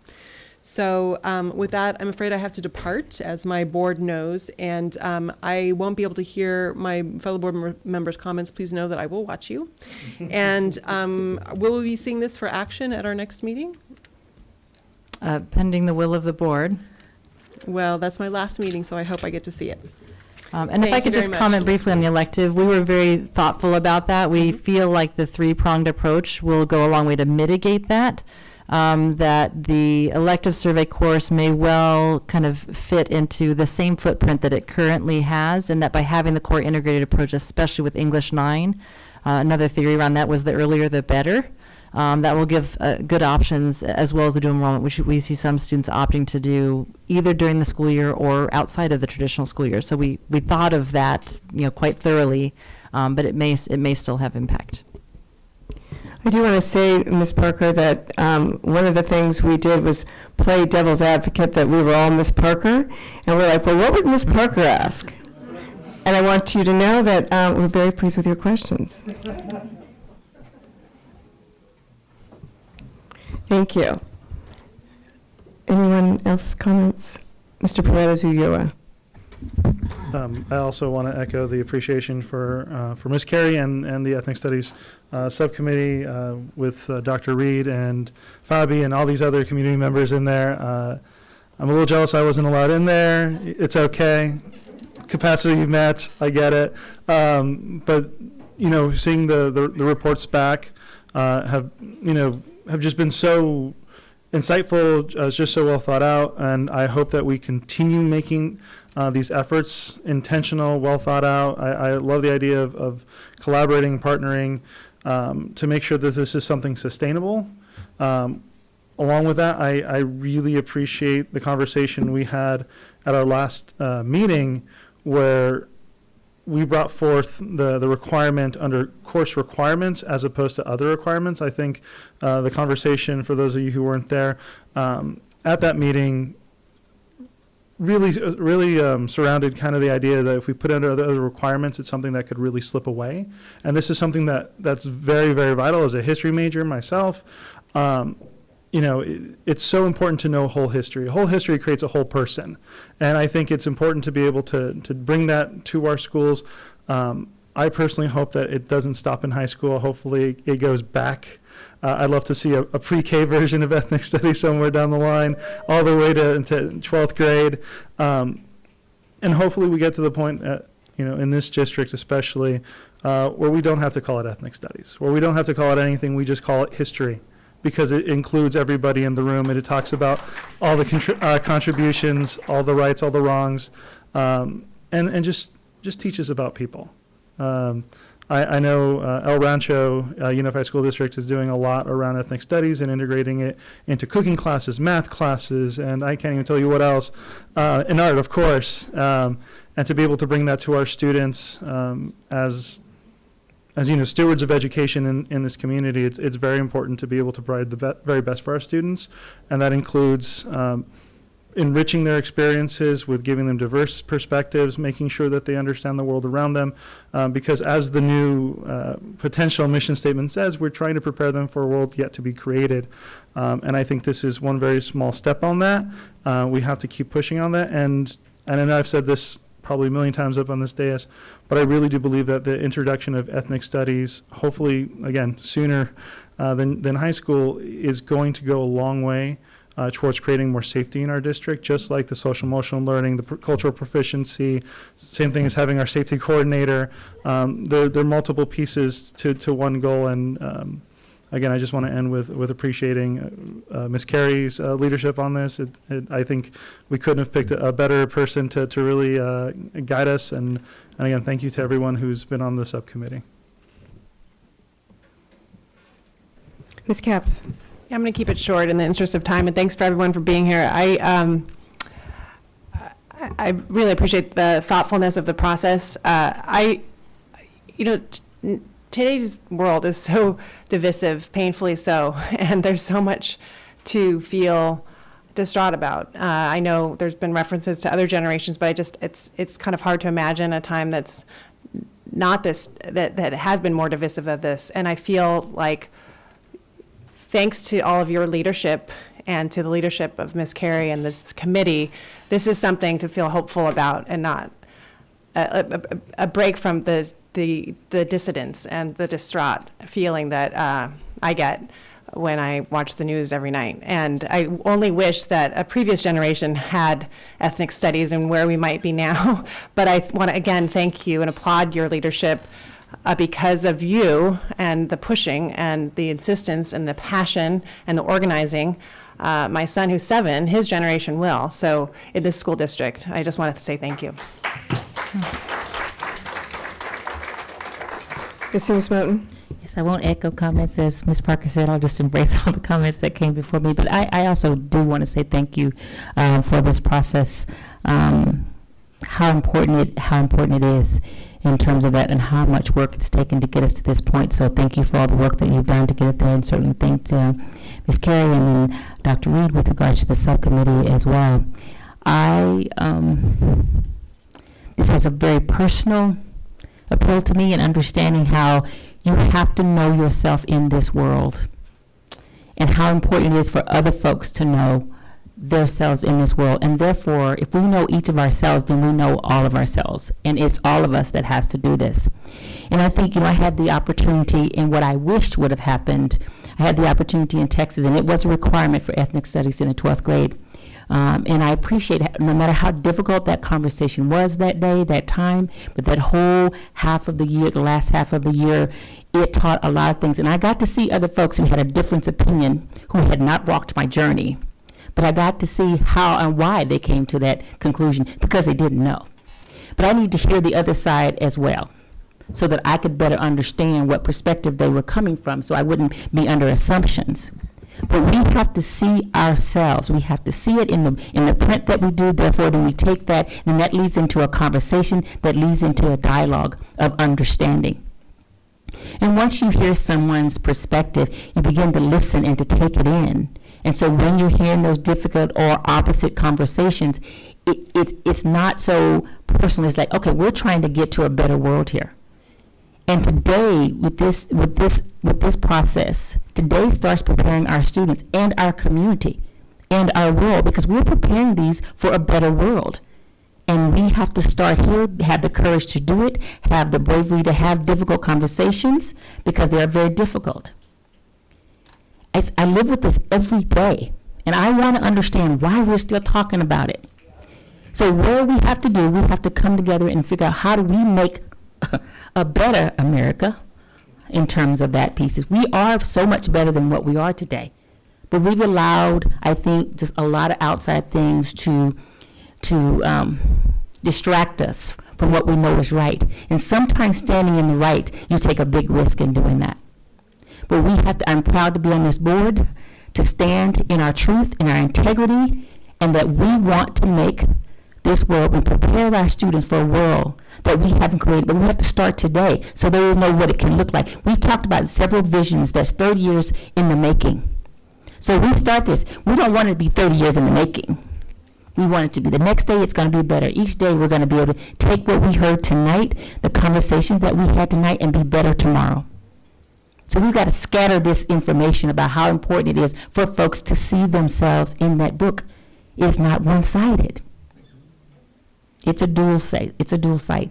And this is very personal. Again, I don't want, with the risk of repeating myself, it's very personal. It's just as personal for me to see my grandkids don't start that too early, RJ.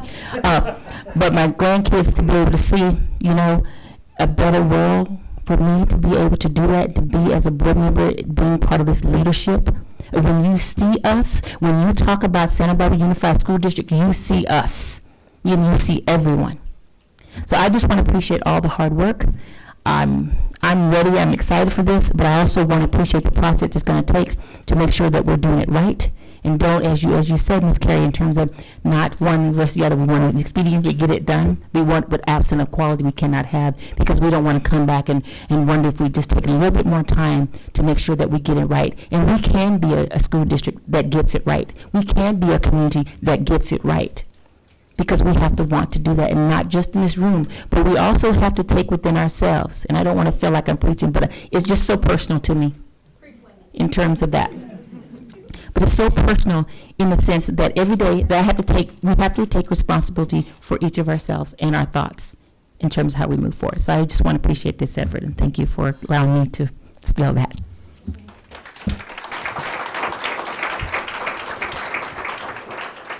So I really feel like I need to acknowledge Fabi there in the back, and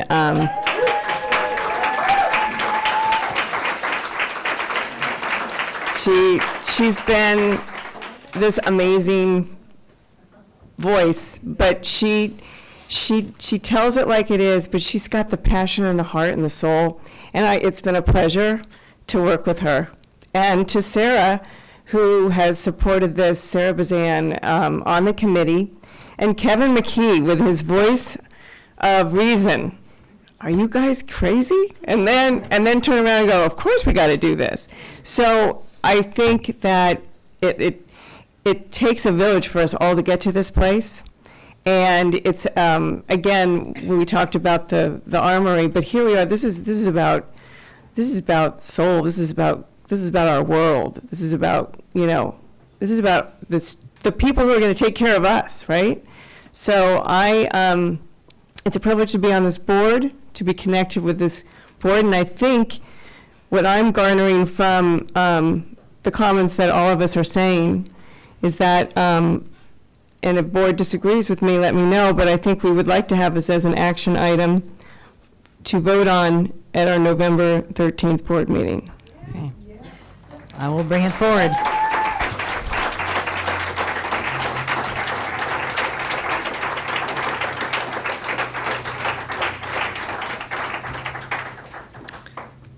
All right, well, there's still more meeting. You're welcome to stay.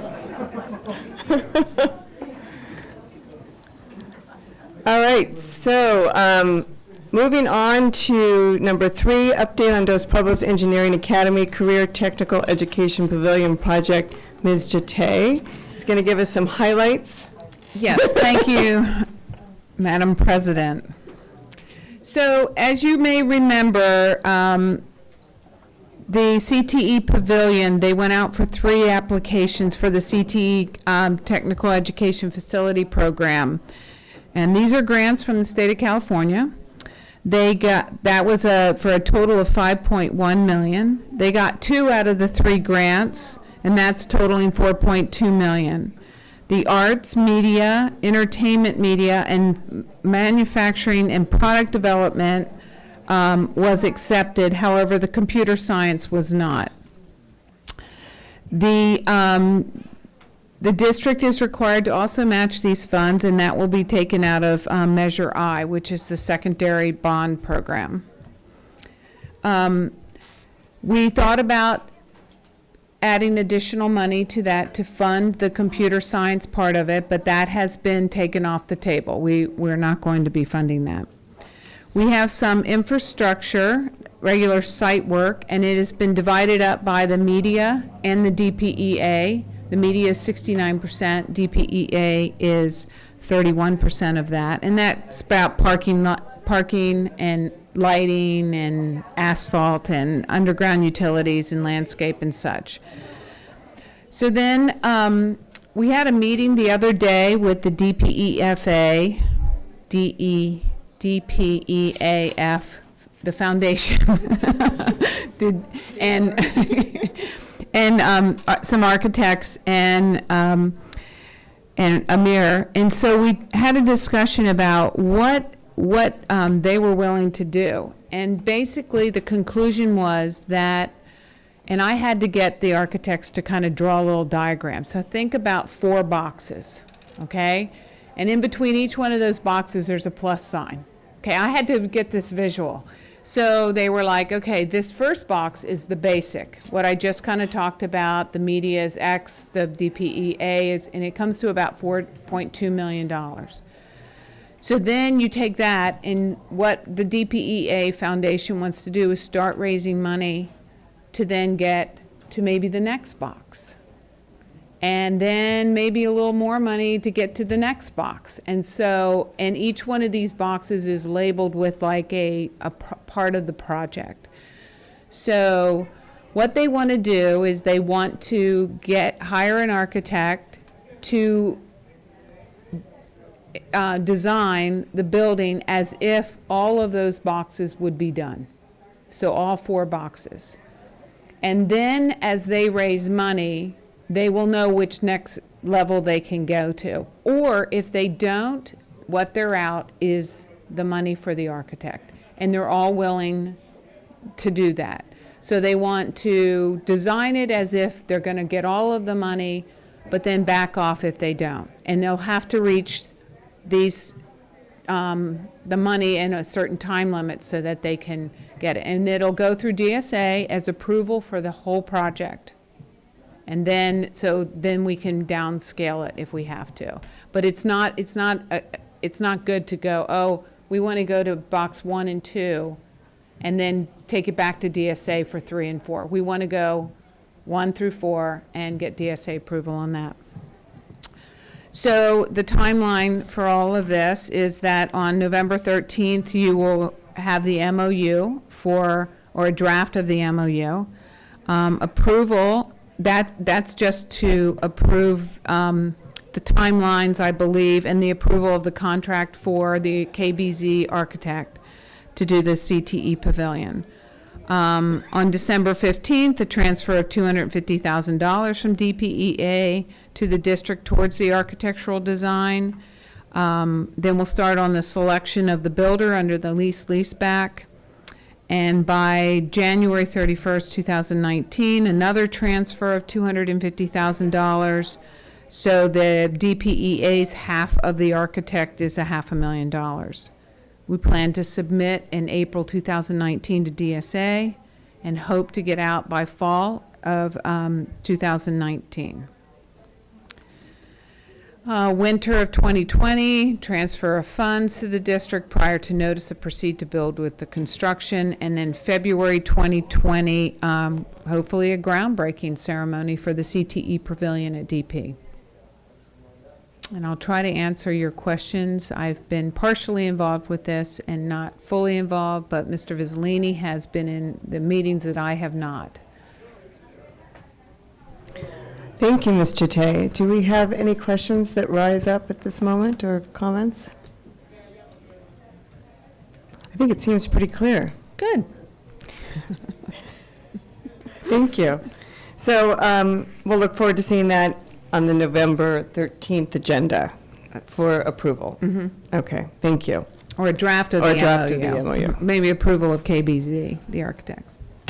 All right, moving on to report number on budget revision for bond measures I&J. Ms. Chate, Thank you. call you up again. I know, it's crazy. So I've asked Mr. Vizzolini to step into, we're going to kind of tag team this if you have any questions. But this is a bond budget update for today. Keep going, Brian. Can move to the next slide, please. Okay, so just to revamp that, we had November election for our bonds, the elementary, which is really a school facility improvement district, an SFID. 58 million, and then the Santa Barbara Unified, which we refer to as the secondary district, is 135 million.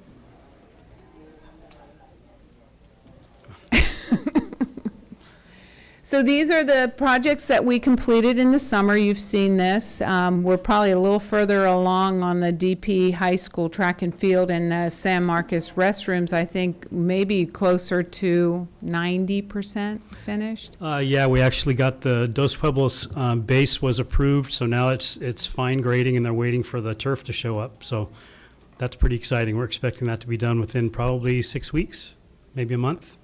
And what about the San Marcos restrooms? San Marcos restrooms, they're just about complete with the C wing. They've given back the 2 H wing and the cafeteria. They came out great. They're really, really nice. They were big improvements. And they are going to begin work on D wing as soon as they're done with C. So they're already mobilizing for that part. Good. So then the next slide is fall 18 and summer of 19. These are the projects that are in process and at different levels of process. I don't know if you want to speak to any of these, Steve, or? Maybe one that the board probably would be excited about is the fact that we are actually going to be moving forward with Las Flores. we had a job walk last week. We had several people show up, so we're expecting to have a bid closing in about a week, and so we'll award a contract. You should be seeing that pretty soon. The building is being constructed. They anticipate that the building itself will actually be placed in a day. So the site work is going to be a little longer than that, but we'll get that contractor started as soon as we can. That's really exciting. We've had a long haul on that one due to different situations. Does that mean, I'm sorry, is that finished 11-1, or that's beginning 11-1? Las Flores? Yeah, finished. No, beginning. Las Flores is, it's an empty lot right now. Yeah, No, she's but I'm just asking wondering is about the date of November 1st, which seems around the corner.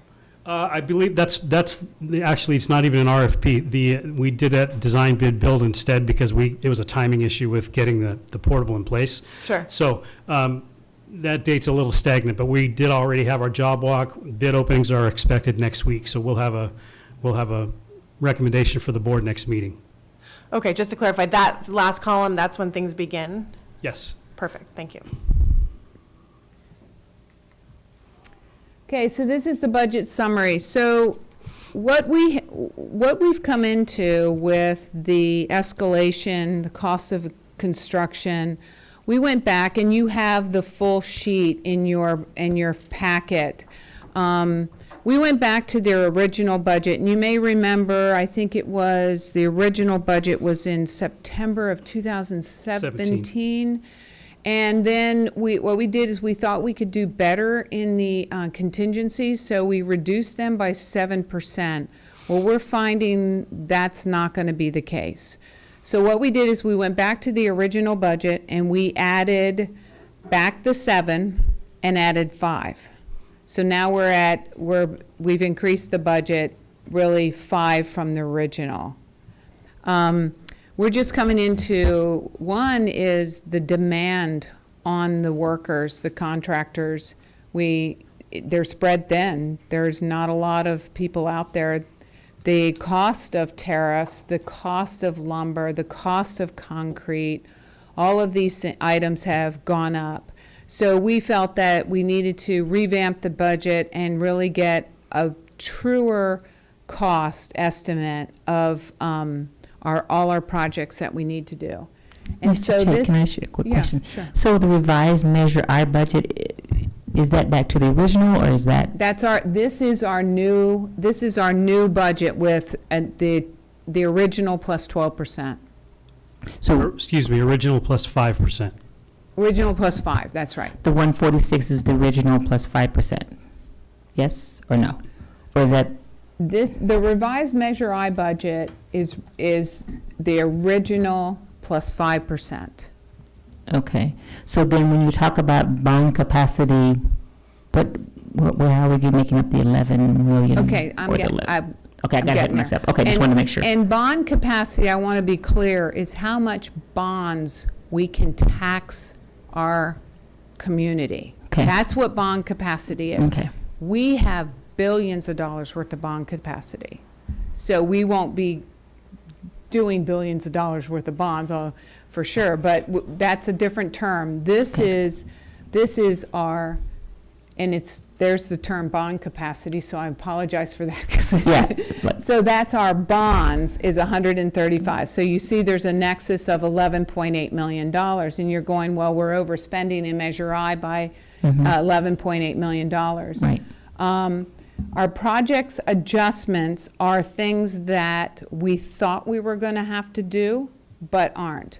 And the only thing that comes to mind in the high school is, I can think of a couple in the elementary. What was one in the high school? High school, La Cumbre Junior High drainage. We had an initial assessment by the people who did all of our site work, and they wanted to redo the entire storm drain system at San Marcos. The real issue was flooding in the auditorium.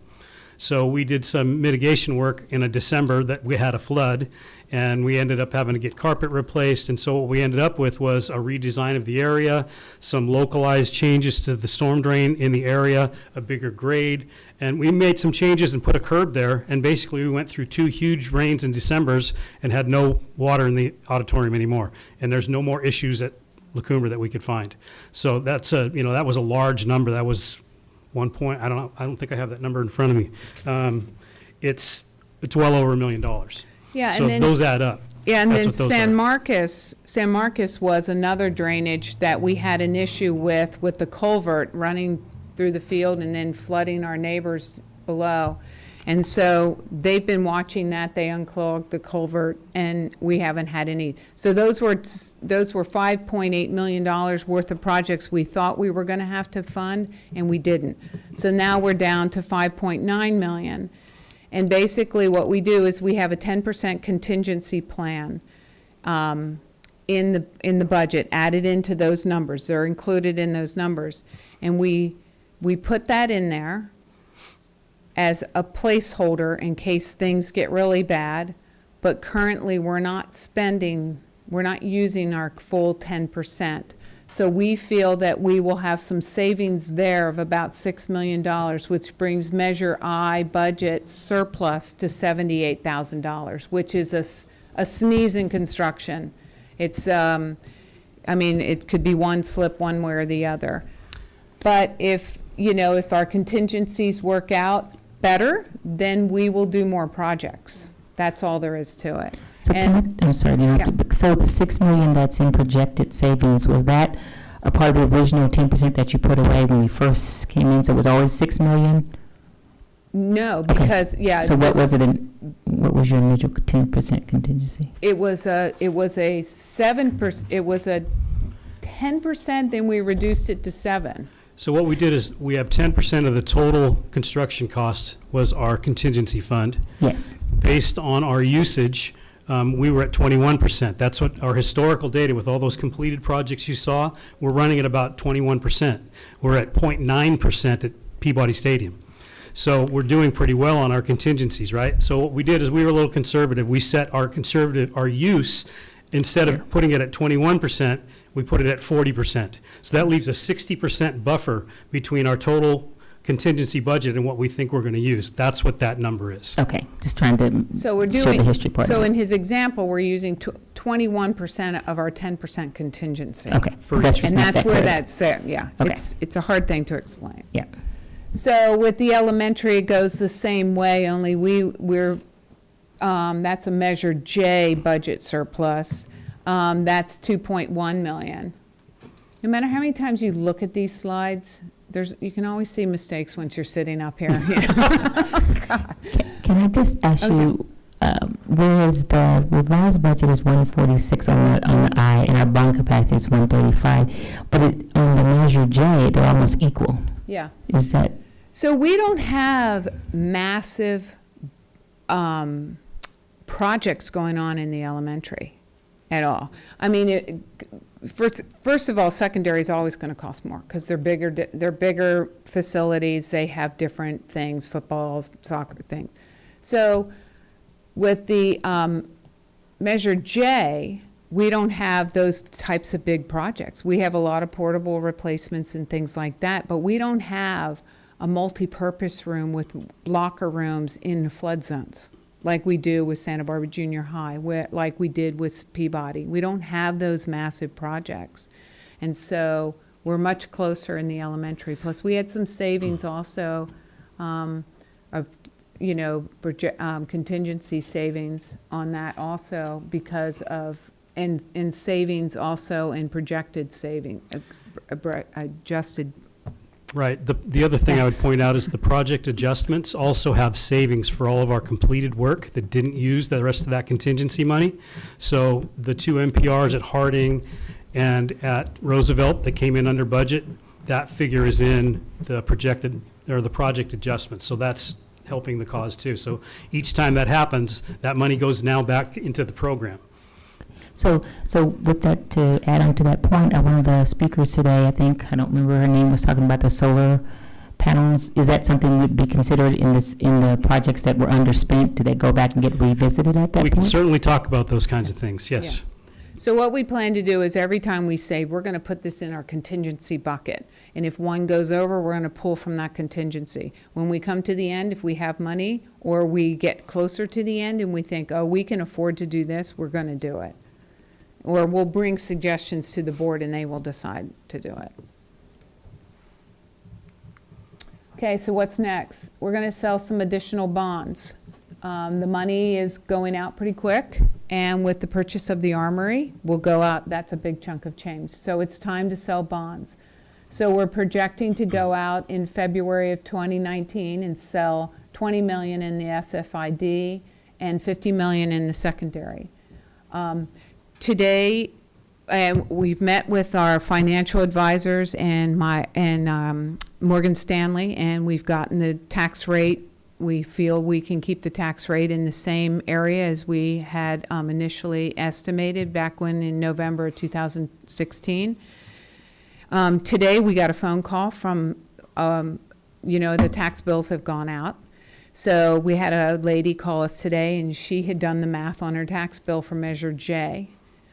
And we were looking into this and doing the math ourselves, and she was correct. It was above what the tax rate was. And I had just met with these financial people saying, and everybody's like, yeah, we can do it, we can do it. So we don't know exactly why this happened at the county auditors, but we are in communication with them, and I expect to have an answer tomorrow about why that was.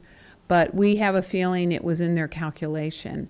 And I don't think that they'll revise the tax bills, but they will. You'll see that in the future bond sale, that dollar amount will go down in the future bond sale. So in the overall, they'll get their money back, or less. They won't get it back in a check, but they'll get it back on future bond sales. So, any questions? I think Ms. Sims-Moten asked all of them. So, unless we have any further, I think we'll thank you very much, Mr. Vizzolini and Ms. Jate.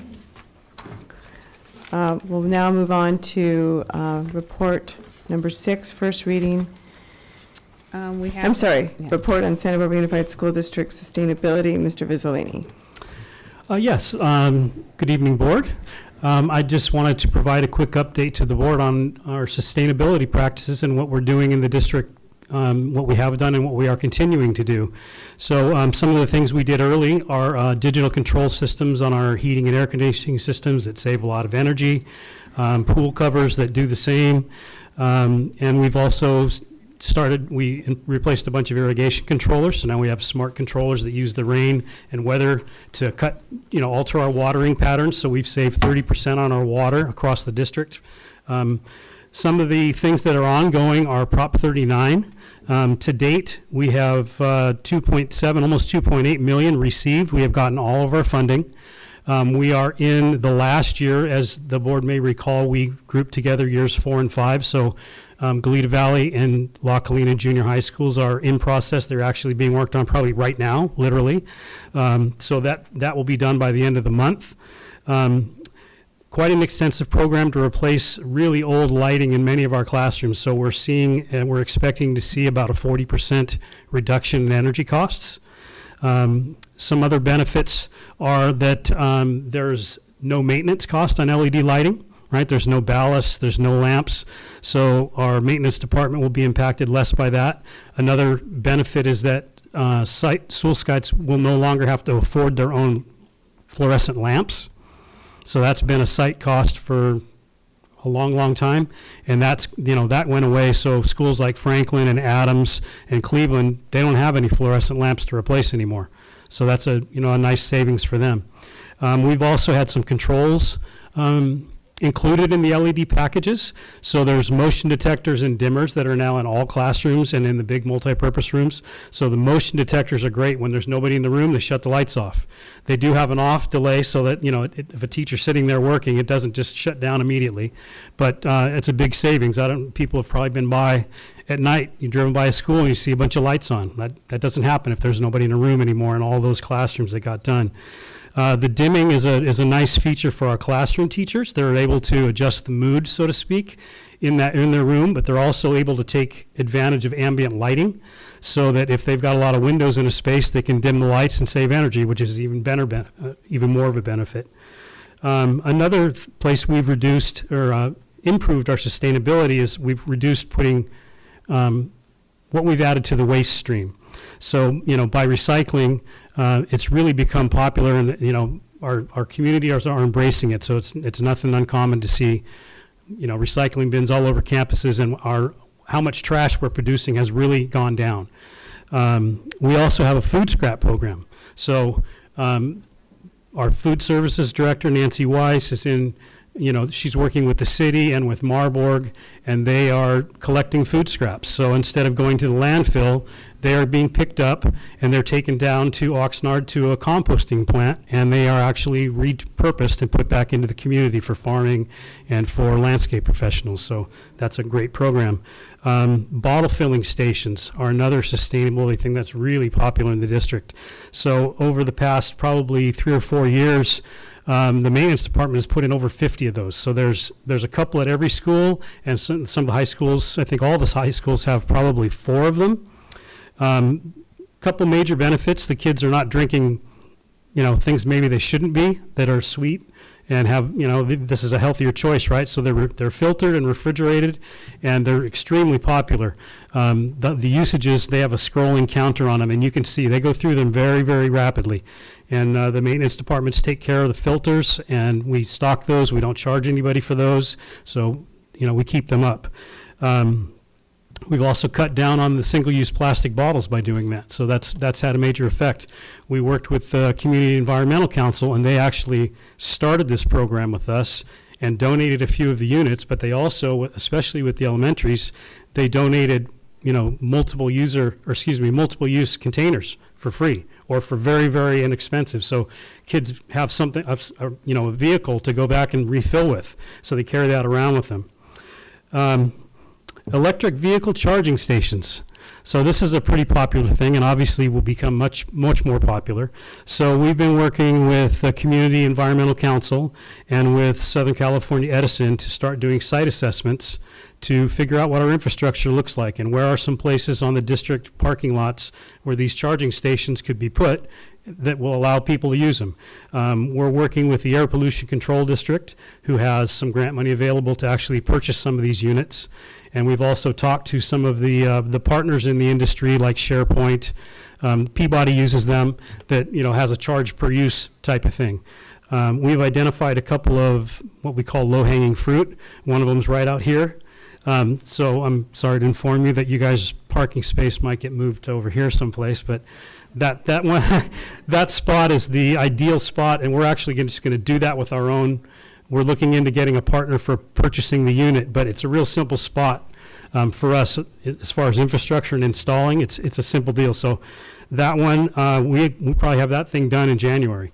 We're also looking at La Cumbra. There's an area out by the cafeteria that's very near the power room. That's a single spot we could designate for an electric charging station. So that we're pretty excited about that. I think those things are going to happen pretty quickly. Future locations, the DPCTE building will have a charging station that's required now by DSA because we're building a new building with a parking lot. It has to be included. I guess I could have. Sorry. Let me catch you up. Sorry about that. So we're doing that, and then the student lot this summer is getting renovated, and so we're going to be forward thinking, and we're going to run the utility and the conduit out to that parking lot while we're doing the repaving job, so that we have we're going to do some thought about where those might go, and we'll run something so that when we want to expand, it's in a local installation and not having a trench across the school. We'll take care of that as part of the bigger project. Other places we've identified with the help of CEC are the Franklin Adelante area, Cleveland, and Santa Barbara Junior High are all in an area that they want to target to try and get these installed to help the community, to help everybody in general. Solar and power. So as we talked about, solar's a big thing, so we have put that back in the junior high multipurpose building.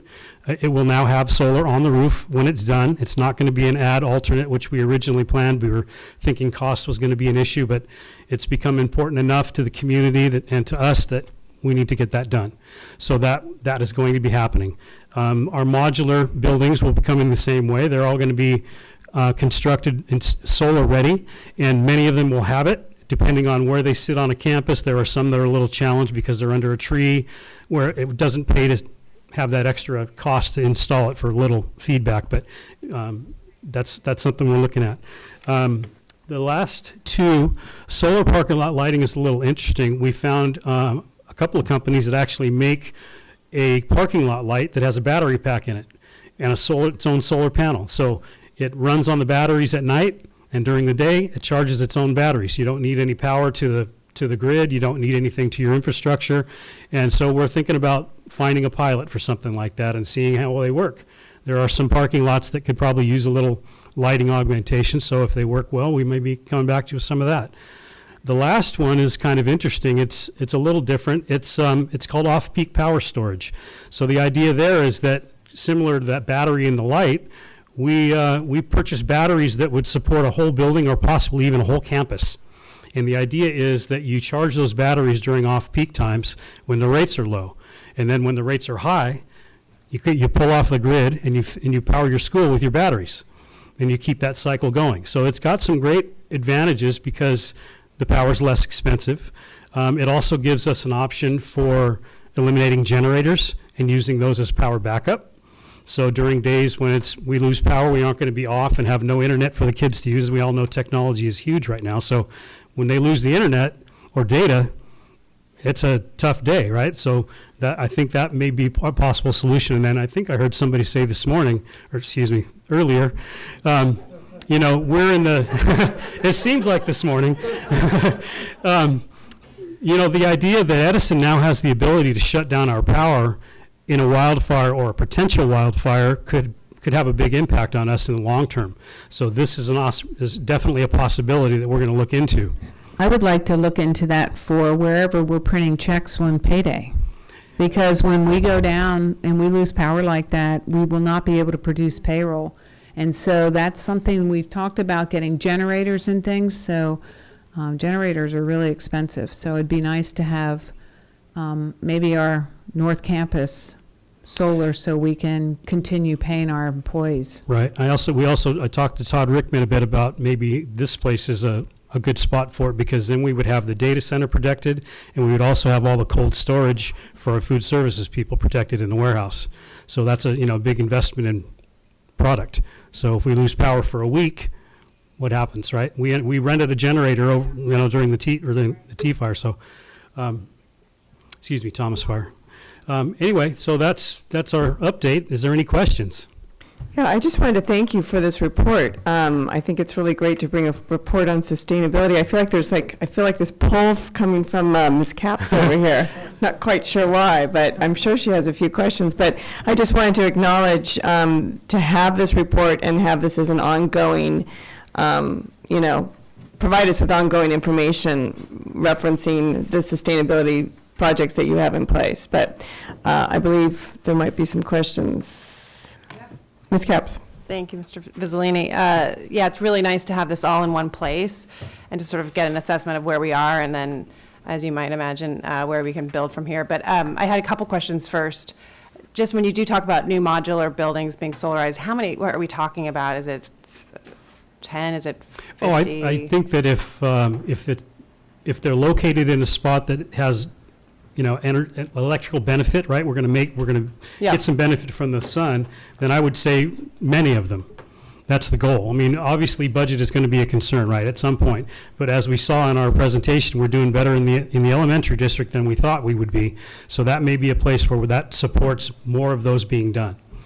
Okay, great. I mean, I do want to reiterate that Superintendent Matsuoka did make a commitment publicly when we met with the City Council that all new buildings with this bond funding would be solar. I know that it was iffy there for a while at Santa Barbara Junior High, and I was not happy when I learned that it wasn't, when solar was taken out. So if you could just be diligent about communicating when that commitment. If there, obviously if there's practical reasons and a tree is over a building, I'm not going to stand here and say we have to do it, but I do believe that we should honor that commitment, especially that it was made in front of our City Council, which is quite supportive of us doing this as well. So basically, new modular buildings will have solar unless you present otherwise, is the running understanding that I'm going I think so, and with. I don't think that's going to be a huge number of buildings that are going to be not effective. Okay. And I just wanted to ask too about, you said something in your presentation about potentially installing solar at La Cumbre and San Marcos High School. Is that on existing buildings or on new buildings? It could be both, right? Depending on, I don't think we can construct any new buildings on La Cumbre because we've got seismic issues and some other things to concern ourselves, but the main roof at La Cumbra is a really well-protected area. It's the big L shape of the main building has a lot of space. So we are actually evaluating that to see if that's a good place to put solar panels as just a separate project. Okay. So that's just kind of in the let's see how this goes phase. Well, we're going to do the assessments for sure, and any place that we find that we can do it reasonably and we can get supported with grant money, we'll certainly follow through on that. We'll have to come back. We'll come back and talk about those things.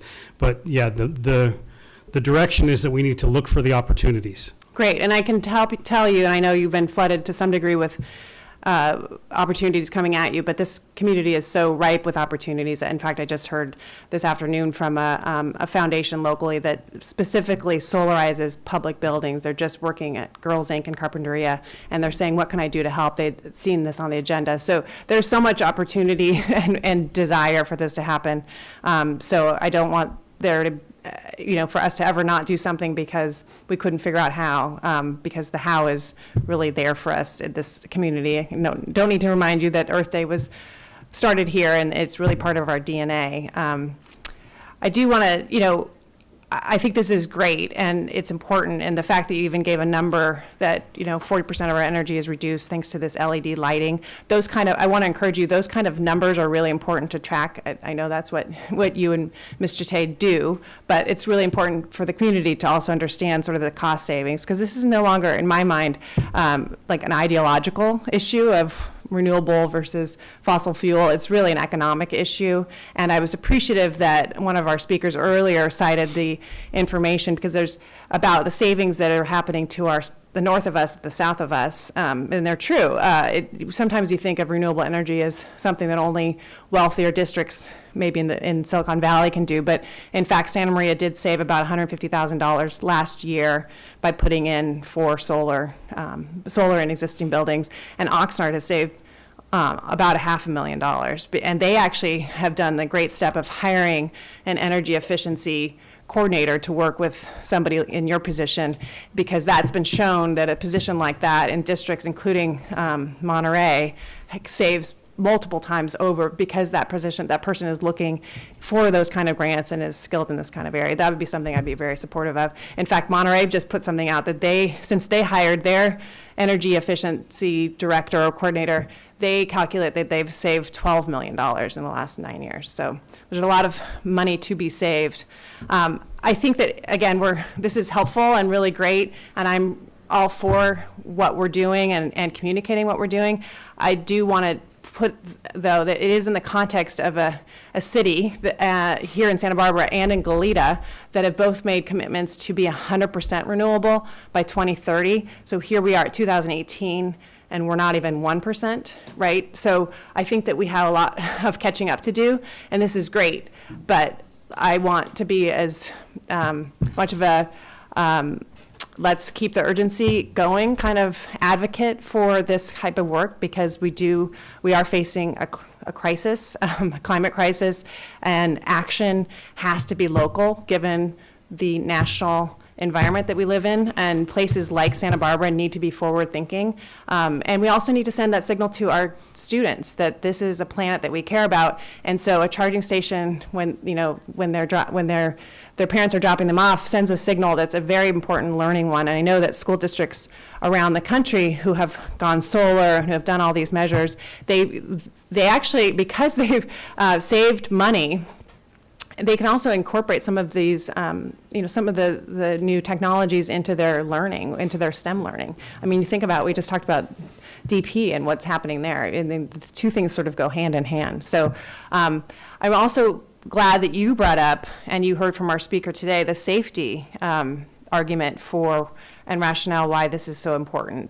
We saw during the Thomas Fire and the mudslide that our schools are a center of gravity for this community, and all of the updates that were given by county officials at San Marcos High School, the way in which our school served as kind of a nerve center when so much else wasn't functioning, and we are at the end of the Edison line. If we moved and relied less on fossil fuels and more on alternative, our schools could be even more fortified as that center. So I think that that's a very strong imperative.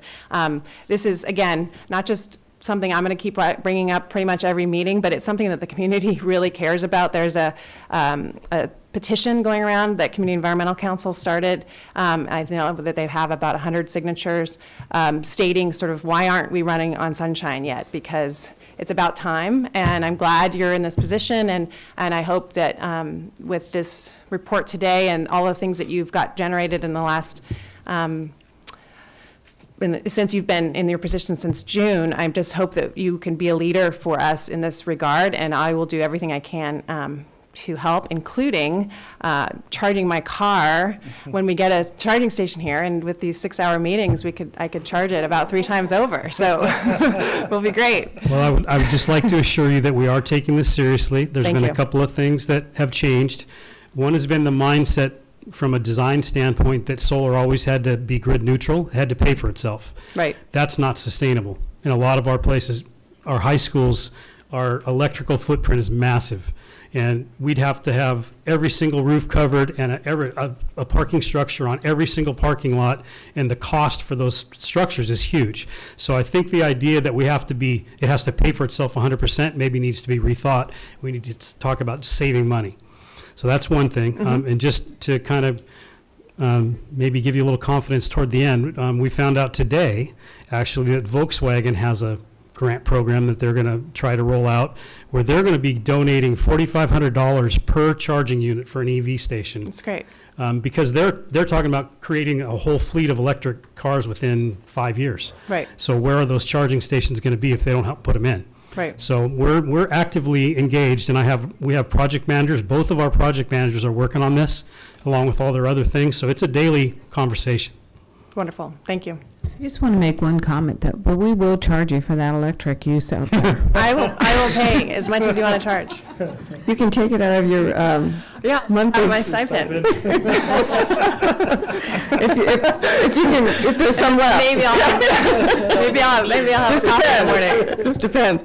I did want to ask, though, is there a possibility of this this information being put on the website so we can show that we're actively doing this type of work? I mean, I think it would be really a proactive thing to start. Yeah, I mean, we we can have put this together great something. report, but I mean, what are